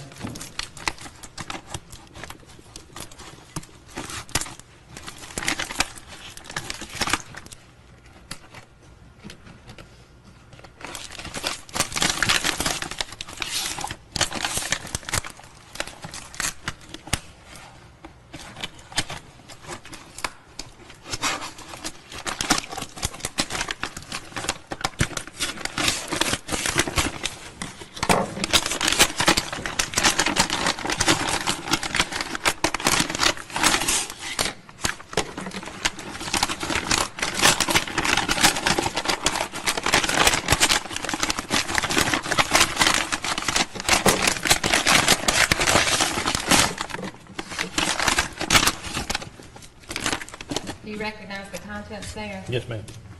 These are the passports that were taken from the seat of that Suburban in the passenger. And I would mark these as State's Exhibit 510A, which appears to be, what is 510A? Appears to be a North Carolina driver's license. 510B? Also a North Carolina driver's license. What are the names on these driver's licenses? I'm not sure how you pronounce the first name. It's spelled T-S-A-F-R-A, Safra Shalev, S-H-A-L-E-V. And State's 501C, Also a North Carolina driver's license. 501D. This is a passport. And who does it belong to? It also belongs to Miss Shaloff.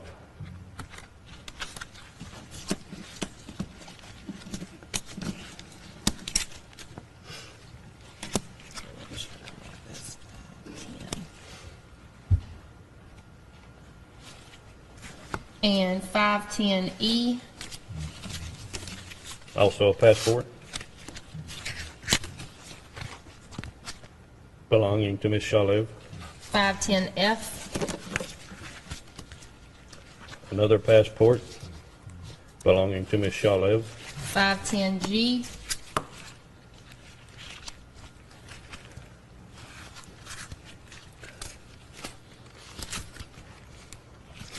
It is an ID of Miss Shalev, but it is in foreign writing. 510H, I, and J.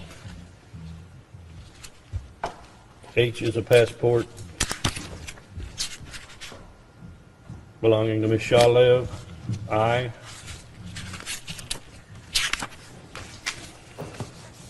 appears to be an older passport as well of Miss Shalev.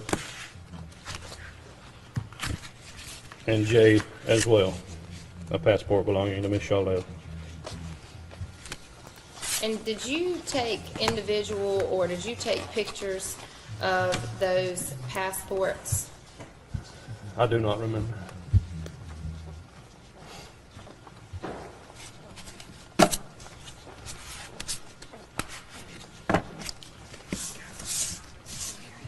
I did follow up with the North Carolina ID. I'm sorry, what did you say? I followed up with the North Carolina ID just to check the welfare of this individual, And what did you find out? that she had been deceased for 5 to 7 years, somewhere in that neighborhood. And I'm showing you State's Exhibit 443. Is this how they were packaged? Oh, yes, ma'am, this is how they came out of the back seat. And State's Exhibit 444?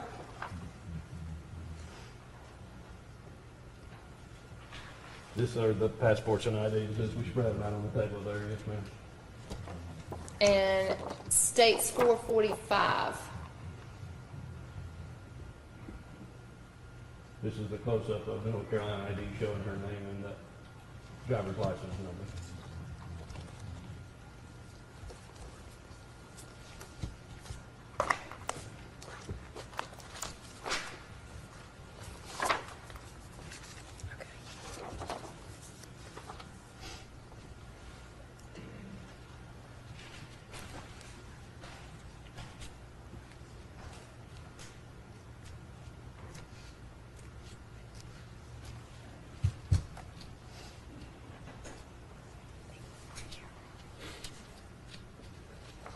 And State's Exhibit 403.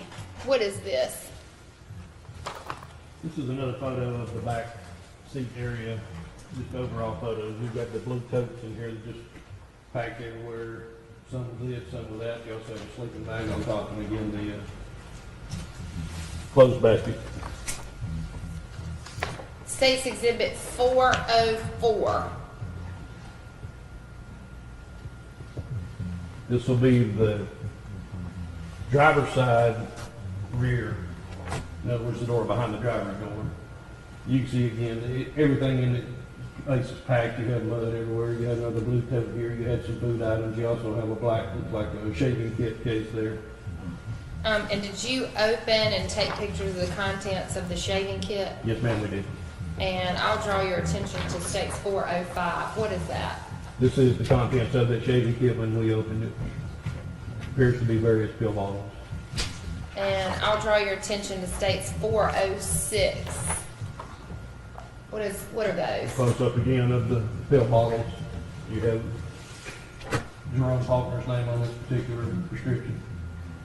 Do you notice the name on the other prescription? The other name is from CVS Pharmacy, and it appears to have the name of Edward Campbell.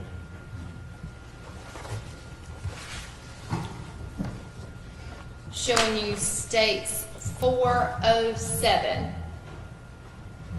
Do you recognize that? Yes, ma'am. This is from the passenger side behind the driver again. This will actually be a third row of seating underneath these items here. Again, this is just how packed it was. This is the front passenger seats. Your rear passenger seats will be underneath all of these items. You have a boot, you have a green case in there, black coat. So just for clarification, when you say this is the passenger seat from the driver's side, are you looking in from the driver's side of the vehicle when you are taking this picture? That is correct. This will be the second door. You have the driver's door open, and then you have the passenger driver's door open. So this is where he's taken from. And did you look in the black coat there? Yes, ma'am, we did. And did you find anything in it? We found paperwork, yes, ma'am. A handwritten note here, yes, ma'am. And State's Exhibit 408, is you say that's what you found? Yes, ma'am. And State's Exhibit 409, do you recognize that? Yes, ma'am, I believe that's the other side. The other side of that same paper? Yes, ma'am. Your Honor, may I approach? Yes, ma'am.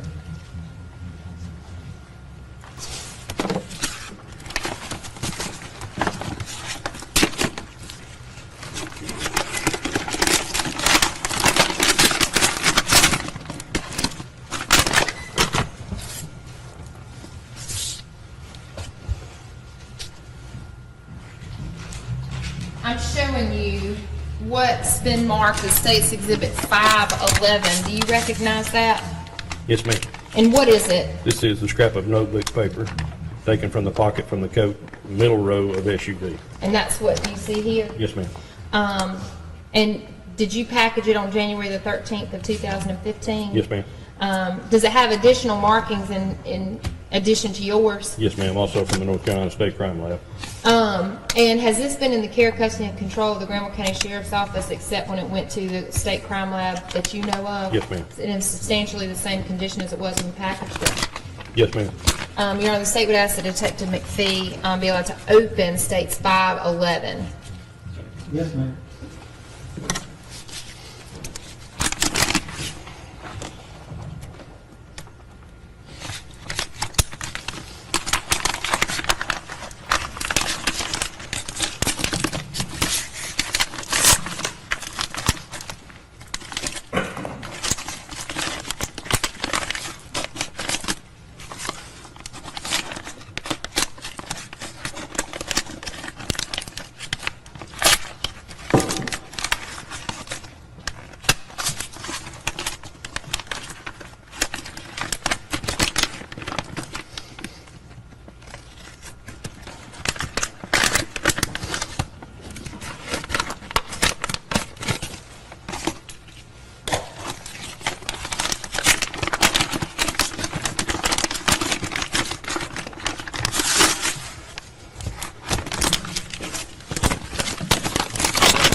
Now we'll mark this as 511A. Do you recognize it? Yes, ma'am. This is the note in question, also photographed there.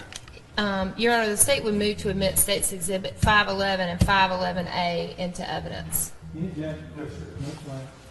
Your Honor, I would ask to, if Detective McPhee could hold up 511A. Yes, ma'am. Now, Detective McPhee, it appears that the paperwork, 511A, may be look a little bit darker or dingier. Yes, ma'am. Why is that? The State Crime Lab attempted to pull fingerprints. Were any able to be pulled, Not that I'm aware of. so there were no identifiable prints? No, ma'am. And drawing your attention to State's Exhibit 408, does that appear to be one side of that paper? Yes, ma'am. It'll be this side. Okay, and if you can read, starting sort of in this picture midway, Yes, ma'am. and read what that says to the best of your ability. First one where it says belt, then you have nurse uniform, you have spear, gig, Vaseline, plaster, alginate.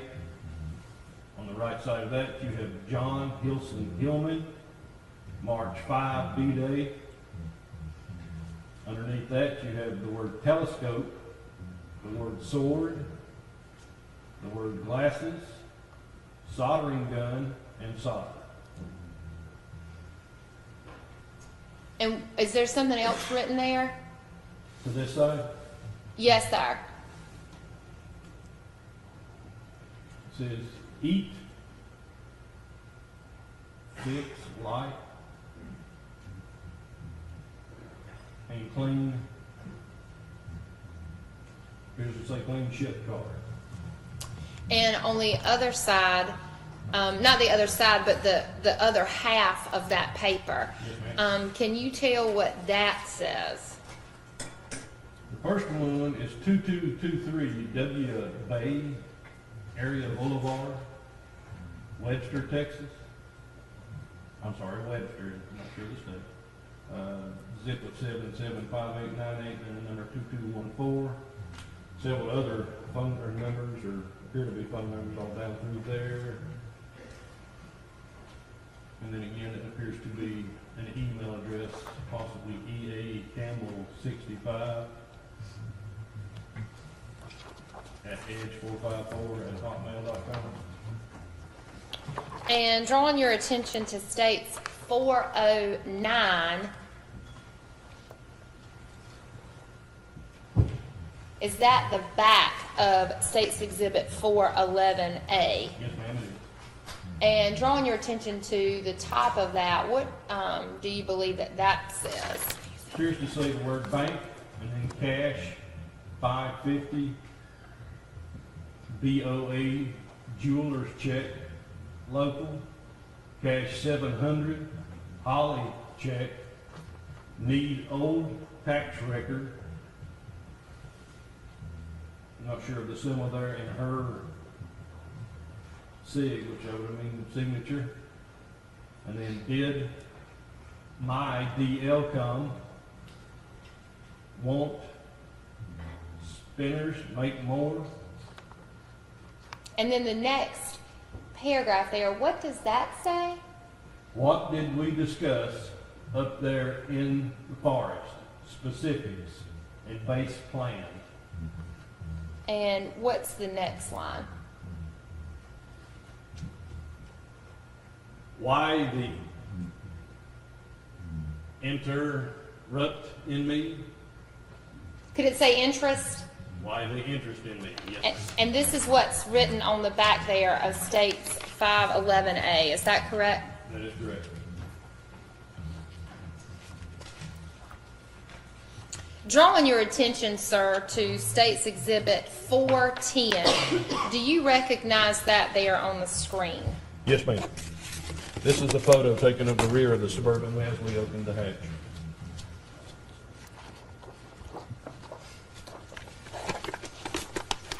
And States 411. This is a close-up of photos, I think, when, as soon as we opened it up, this appears to be an old metal bucket. These appear to be the tops of propane lanterns, the type that you can screw a propane can onto. But Yes. there's no propane can on it. No, ma'am, no propane cans visible. Do you see any mud, same kind of red dirt clay? Yes, ma'am, as you can see, you have the red dirt clay throughout. States 412.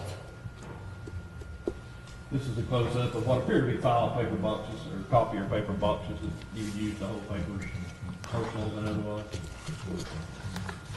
States 413.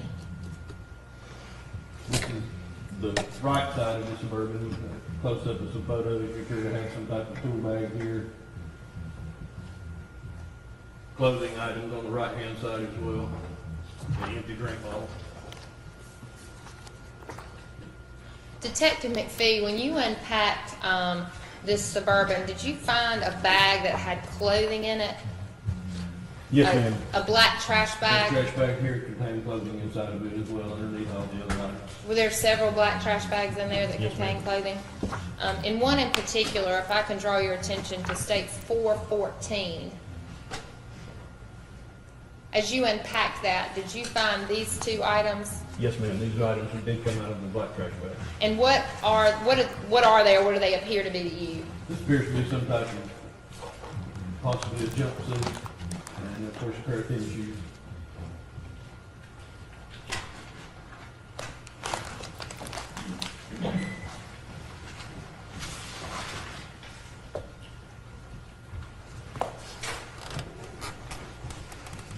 Detective McFee, I'm showing you what's been marked as State's Exhibit 512. Do you recognize that, sir? Yes, ma'am. This is the green jumpsuit in question taken from the Suburban. That's photographed up there. And did you package it there in that bag, and are those your markings? Yes, ma'am. And other than, are there some other markings on there? Yes, ma'am. State Crime Lab.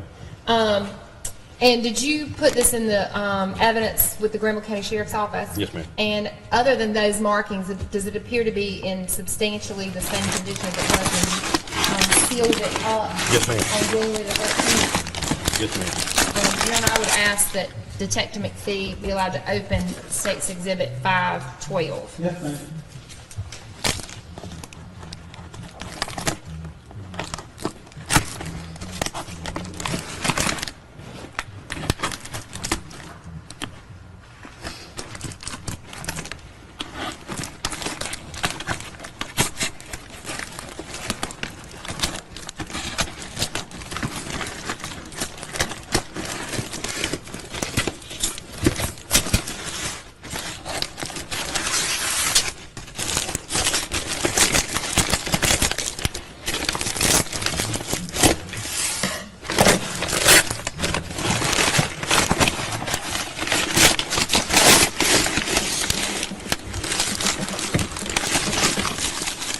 And do you recognize the contents there? Yes, ma'am. And what is it? The same clothing that was photographed there on the table. So this green jumpsuit, Yes, ma'am. And I would mark this as 512, Your Honor, 512A, and ask that 512 and 512A be admitted into evidence. Any objections? Mr. White?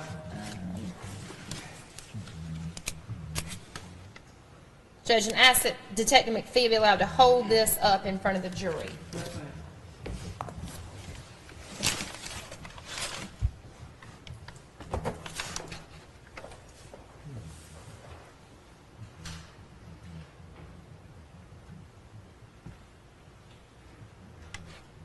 Do you notice anything that seems to look like what you describe as chemical residue that you also saw in the A truck? portion of the lead is what appears to be the chemical residue, also of the mud.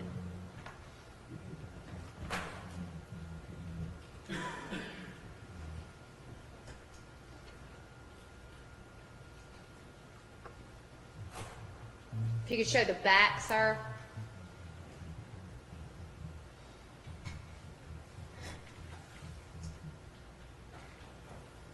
Thank you.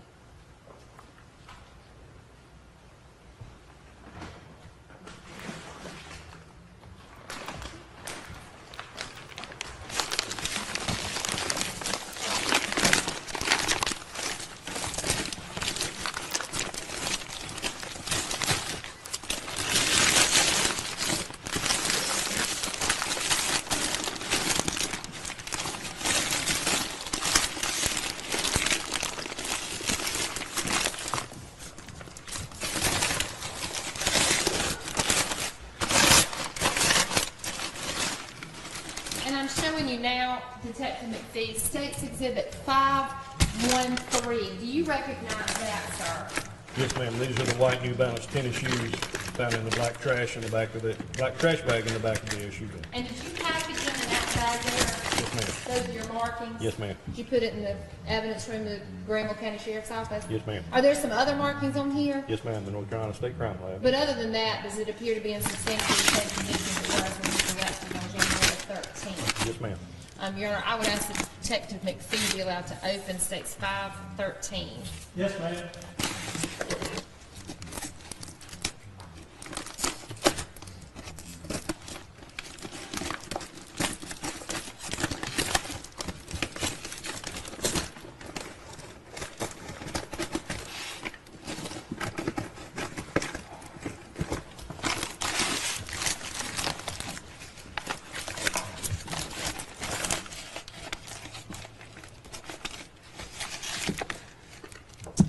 I'm going to mark. Well, what are these? These are a pair of white New Balance tennis shoes. Are these the same that are in the picture there? Yes, ma'am, they are. I would mark the left shoe as 513A and the right shoe as 513B and move to admit 513, 513A and B into evidence. Any objection? Yes, sir. Mr. White? I would ask that Detective McFee hold these up. Yes, ma'am.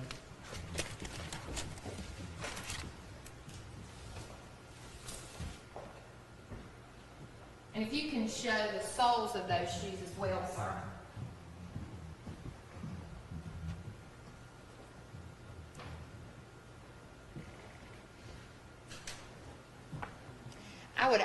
I would draw your attention also to the tongue of the shoes. And do you notice anything on those? Besides, I'm sorry, the outside? The New Balance, but they also have the symbol for breast cancer. Breast cancer awareness, Yes, ma'am. the pink ribbon. Yes, ma'am. Do these appear to be support shoes? Yes, ma'am. Perhaps the kind that a nurse would wear? Exactly. These are made for New Balance walking. It says so inside.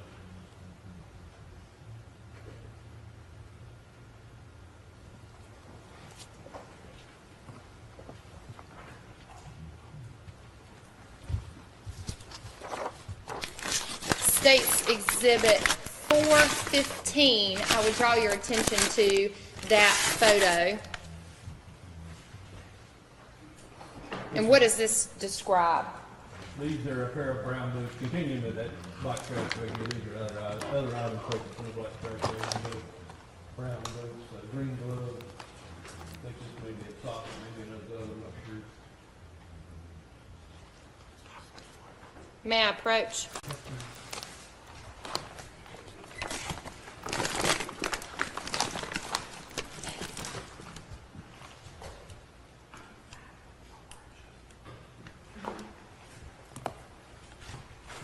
Detective McFee, I'm showing you what I've marked as State's Exhibit 514.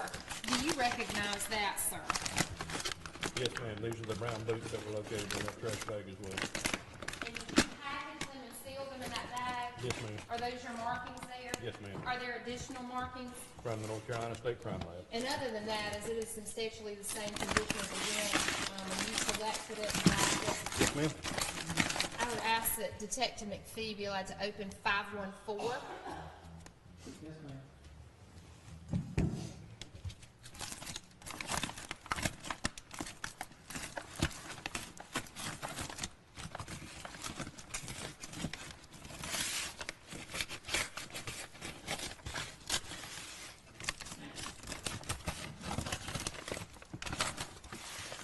And the contents of these, Pair of brown boots.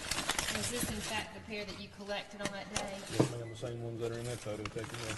And they're in substantially the same condition as they were when you collected them? Yes, ma'am. I would mark the left boot as 514A and the right boot as 514B.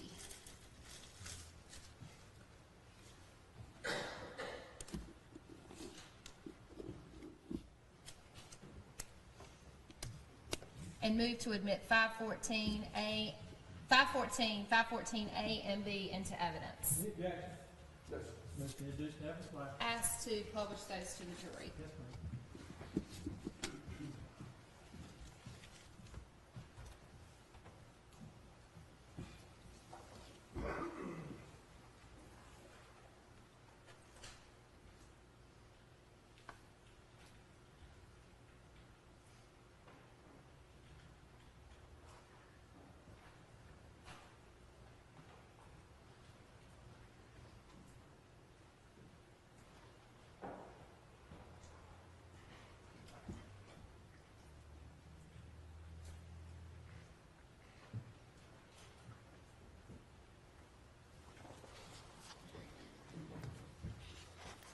Drawing your attention to State's Exhibit 416, the picture that's on the screen there. What, do you recognize that and what does it show? This is the new balance shoes that were entered earlier, but you also have one green, appears to be some type of cotton glove. Did you collect that? Yes, ma'am. May I approach? Yes, ma'am.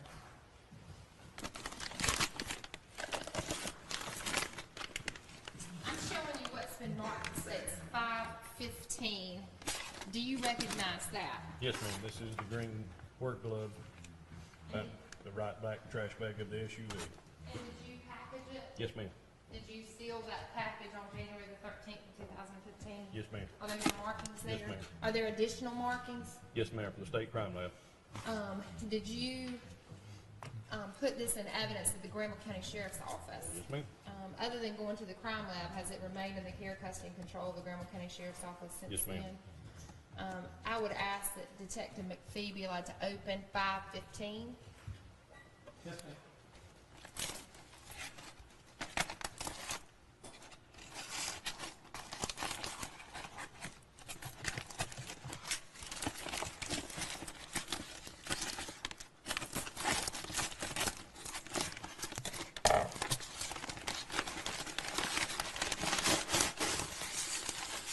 And do you recognize the content?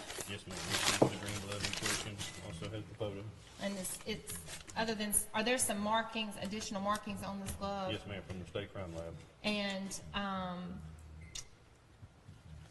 except those, is this in substantially the same condition that was in when you collected it? Yes, ma'am. Your Honor, the state would move to admit States 515 and 515A into evidence. Any objection? Yes, sir, Mr. Addition, have a slide. I would ask the detective to hold that up for the jury. Yes, ma'am.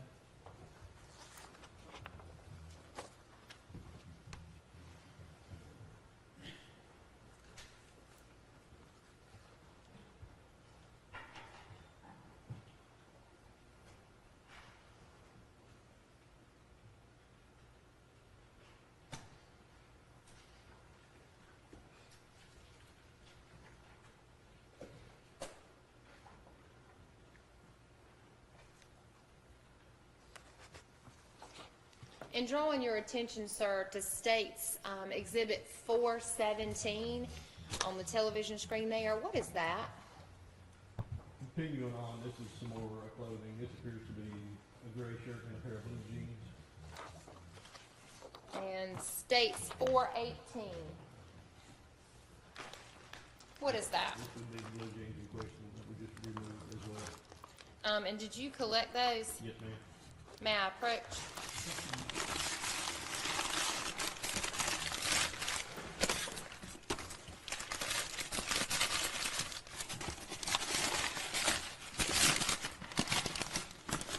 I'm showing you what's been marked as State's Exhibit 416. Do you recognize that? Yes, ma'am. I'm sorry, 516. Do you recognize that? Yes, ma'am. These are the signature Levi's, the black trash bag in the back of the SUV. And these is the same that's pictured here in State's Exhibit. Yes, ma'am. Are there additional markings on here? Yes, ma'am, from the State Crime Lab. And other than those, is this substantially the same condition it was when you collected it? Yes, ma'am. And you put it in the Granville County Sheriff's Office? Yes, ma'am. Other than when it to the lab, the crime lab, as far as you know, has it been in the care, custody, and control of the Granville County Sheriff's Office? Yes, ma'am. State would ask that Detective McFee be allowed to open State's 516. Yeah, Jack. Make the light.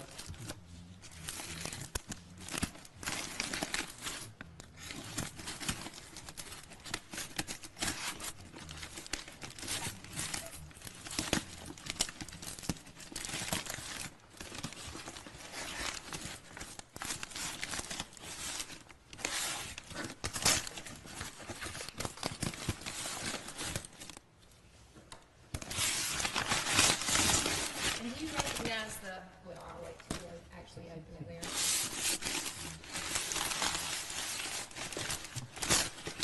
Do you recognize the content of State's Exhibit 516? Yes, ma'am. And what is it? These are the blue jeans in question, also photographed here.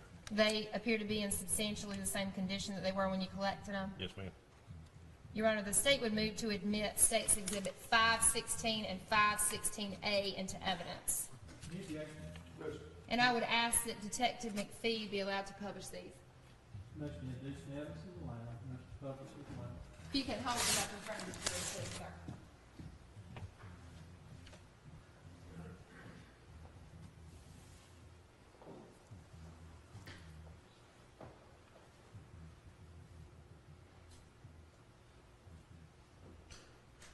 Do you see on those jeans at the bottom there what is similar with what you called the chemical residue that you saw earlier? Yes, ma'am.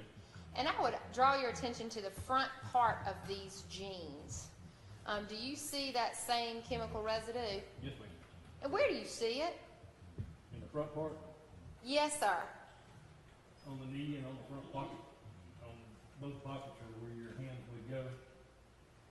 And then a little bit lower on the knees as well as near the cuffs. If you can walk and show that to the jury, please.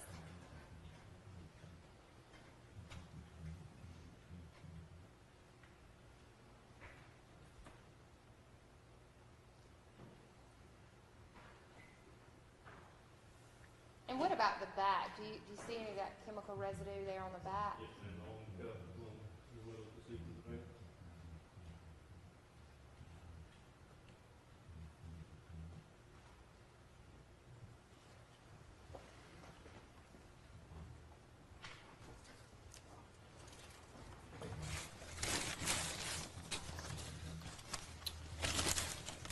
And drawing your attention on the screen to State's 419, what is that?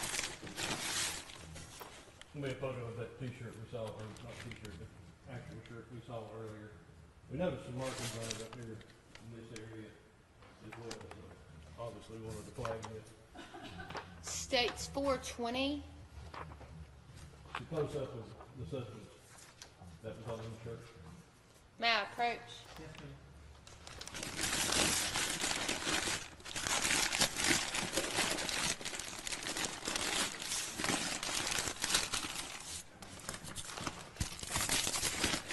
When you, sir, what's been marked for State's Exhibit 517, do you recognize it? Yes, ma'am, this is the gray shirt taken from the black trash bag in the back of the SUV. And did you package it there in that package? Yes, ma'am. Your markings on there? Yes, ma'am. Are there any additional markings? State Crime Lab.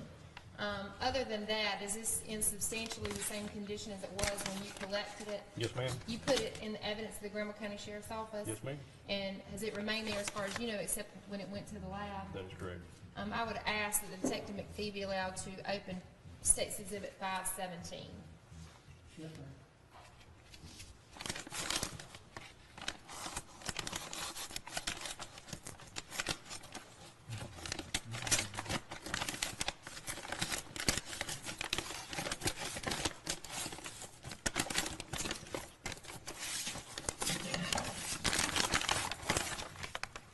And I would mark the content as 517A. What is that?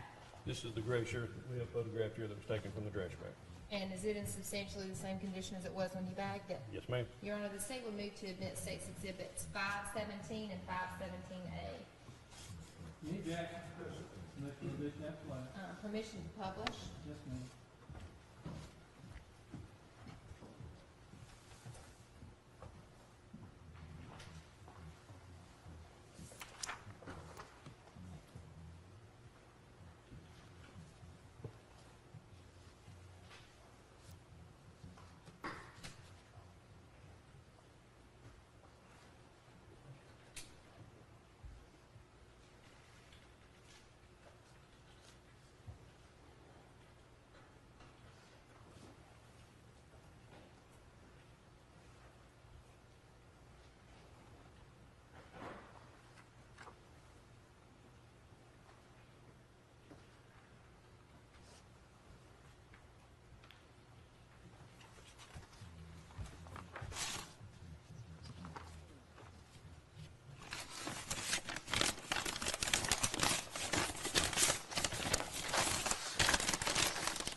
You can have a seat there, Detective.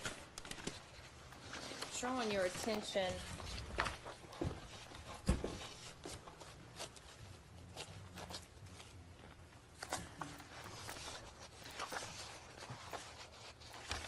back to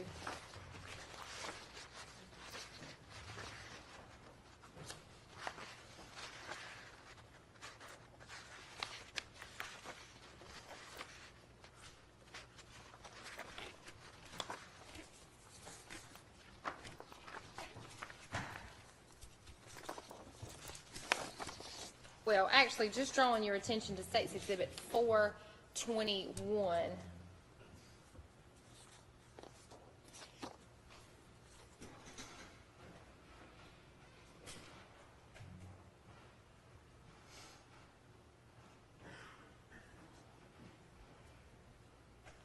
What is that, sir? This was another travel bag that was taken out of the back of the SUV. And did you look inside of this travel bag? It appears there's some pill bottles in there. Yes, ma'am. There was all kinds of medication bottles and jewelry also inside. And drawing your attention to State's Exhibit 421. I'm sorry, 422. What is that? Some more photos of inside the box. As we took the medicine bottles out, you could see the jewelry that was stashed down inside of it. Did that all appear, or most of that appeared to be women's jewelry? Yes, ma'am. And how deep is this bag? Bag is probably at least 10 inches, 8 to 10 inches deep. How deep is the jewelry in there? A couple of inches. So did you sort of have to scoop down Yes, ma'am. to look what was in there? Yes, ma'am. Show you State's Exhibit 423. Is that a better depiction of that? Yes, ma'am. Just a different angle. You can see down inside of it all the different costume jewelry and some jewelry still in containers and boxes as well. Did you find any badges in there? Yes, ma'am, we did. What kind of badges? I believe there was Granville County EMS as well as Cornwall Fire Department badges located inside here. And State's Exhibit 424. some of those items we've taken and laid out. And those were inside of that travel bag? Yes, ma'am. I'm gonna zoom in on several of these, if you can describe what you see. Obviously, you had some photos, keys, some quarters, small jewelry boxes. I'm not sure of the pin, but you had captain's bars, more keys. This is a lensatic cutlass, and of course, you've got some medication here from Jerome and Dora Faulkner. You have a baby bracelet over here on the right with the name Faulkner on it as well. Does that appear to have blue, the baby bracelet is blue? Yes, ma'am. States number 425. Some more of those, the close-up of the medication, you can see this one has Dora Faulkner's name on it, this one has Jerome, and Dora again, Jerome, and Dora. This will be Dora Faulkner, Tramadol, and this one will be Jerome Faulkner, hydromorphone. States Exhibit 426. More items taken from the rear. If you went back to the very first picture of the top, this would have been that black bag on top with the yellow handles. Oh, is this pocketbook back there as well? Yes, ma'am, it was underneath this bag as well. And States Exhibit 427. This is obviously a firefighter bag, it's also known as a jump bag, would have their turnout gear in it. Whenever a fire come out as a volunteer, you would have your stuff ready to go, so you could just grab your bag and go. You never know what you're gonna get till you get on scene, so you're not gonna take the time to dress till you get there. And drawing your attention to the black bag there, what was the contents of the black bag? Just more miscellaneous? This one had more personal items and stuff from the Faulkners, yes, ma'am. And States Exhibit 428, do you recognize that? Yes, this is inside that bag, but it's also been placed, it has ammunition for pistols and rifles. You have 22 long and shorts, you have 12 gauge, you have 38 special. You can see some of the shotgun shells in the background. This is a first responder light that you can stick up on the dash when you're en route to a call. Under the light there, does there appear to be some sort of sheath?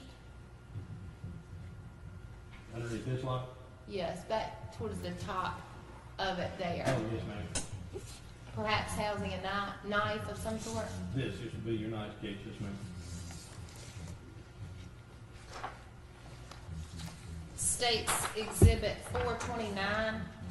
Close-up of the same bag, as you can see the different various, you got 22 long rifle, 22 short, 38 specials, your knife sheath again, your light, toilet paper.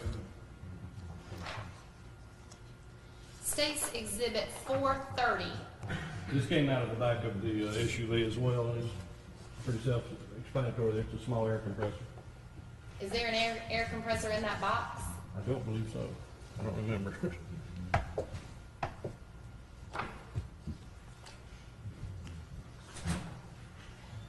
States Exhibit 431. This is after removing all the tubs and boxes out of the rear of the vehicle. As you can see, we still haven't even got to the third seat area. It's still packed full. Here we have 2 rifles in cases, a box containing blue gloves. This is some type of metal rod. We never really did determine what. They also have what appears to be the bolt from a crossbow in here. May I approach? Yes, ma'am.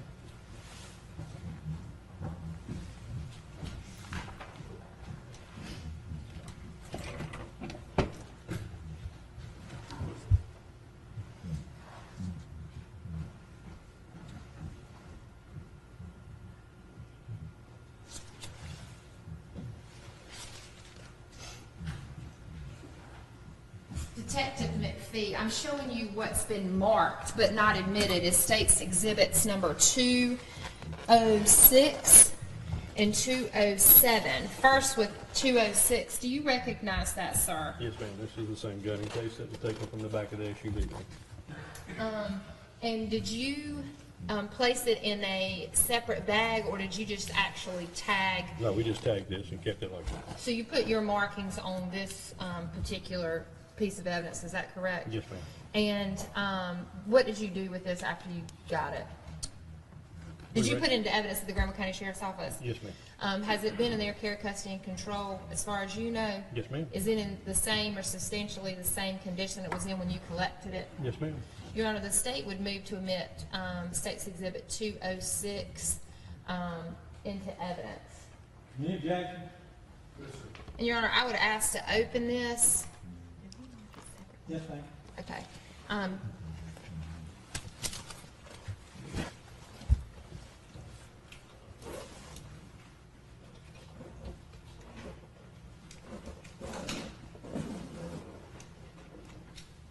Should be on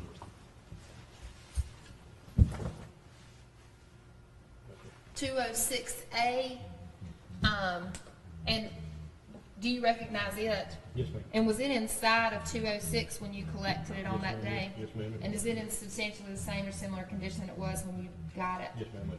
Your Honor, the state would move to admit State's Exhibit 206A. Any objection? Mr. Lamb?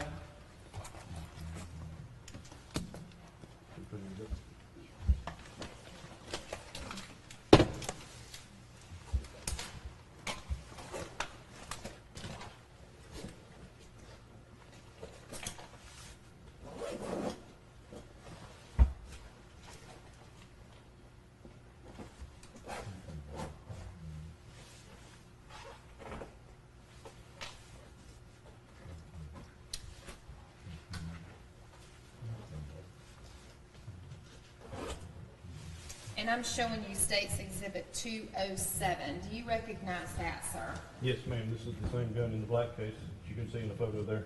And do you recognize your markings on that? Yes, ma'am. Did you place that into evidence of the Graham County Sheriff's Office? Yes, ma'am. Does it appear to be in the same or substantially the same condition it was in when you collected it? Yes, ma'am, it does. Your Honor, the state would move to admit State's Exhibit 207 into evidence Any objection? and ask that Detective McFee open it. Yes, ma'am.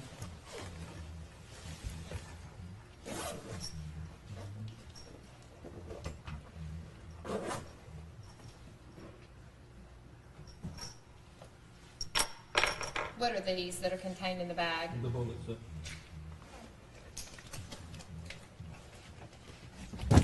Was this weapon loaded when you found it? I believe this one was, yes, ma'am. And so are these bullets that you or someone from the sheriff's office cleared from the weapon? That is correct. And is that State's 207A? Do you recognize that gun? Yes, ma'am. And was this found in 207 and found in the Suburban? Yes, ma'am, it Does was. it appear to be in substantially the same condition as it was when you found it? Yes, ma'am, it does. Your Honor, the state would move to admit State's 207A into evidence. Any objection? The motion to introduce that flag. Is there a medallion or some sort of medal on that gun? Yes, ma'am, there is. And what does it say? It says 150 years of progress, Illinois Sesquicentennial. I would ask that if you put that back into the bag. That's fine. Ladies and gentlemen, we're going to take our lunch and recess at this point. During our lunch and recess period, it is your duty not to talk among yourselves about this case. Did you not talk to the parties, the witnesses, or the lawyers about anything at all? Further, did you not to talk to anyone else, allow anyone else to talk with you or say anything in your presence about this case? If anyone communicates with you in any way, in any fashion, you need to let the sheriff know about it if you come to them. Have no contact with anyone participating in this trial. Don't do any individual research, investigation, and about any issue in this case. Stay away from part from it. And do not form or express any opinion about this case during this time. In fact, while everyone else will remain seated, I'll excuse the 17 of you and ask that you return and assemble in the jury room at 2:30 this afternoon. Again, we go by this clock.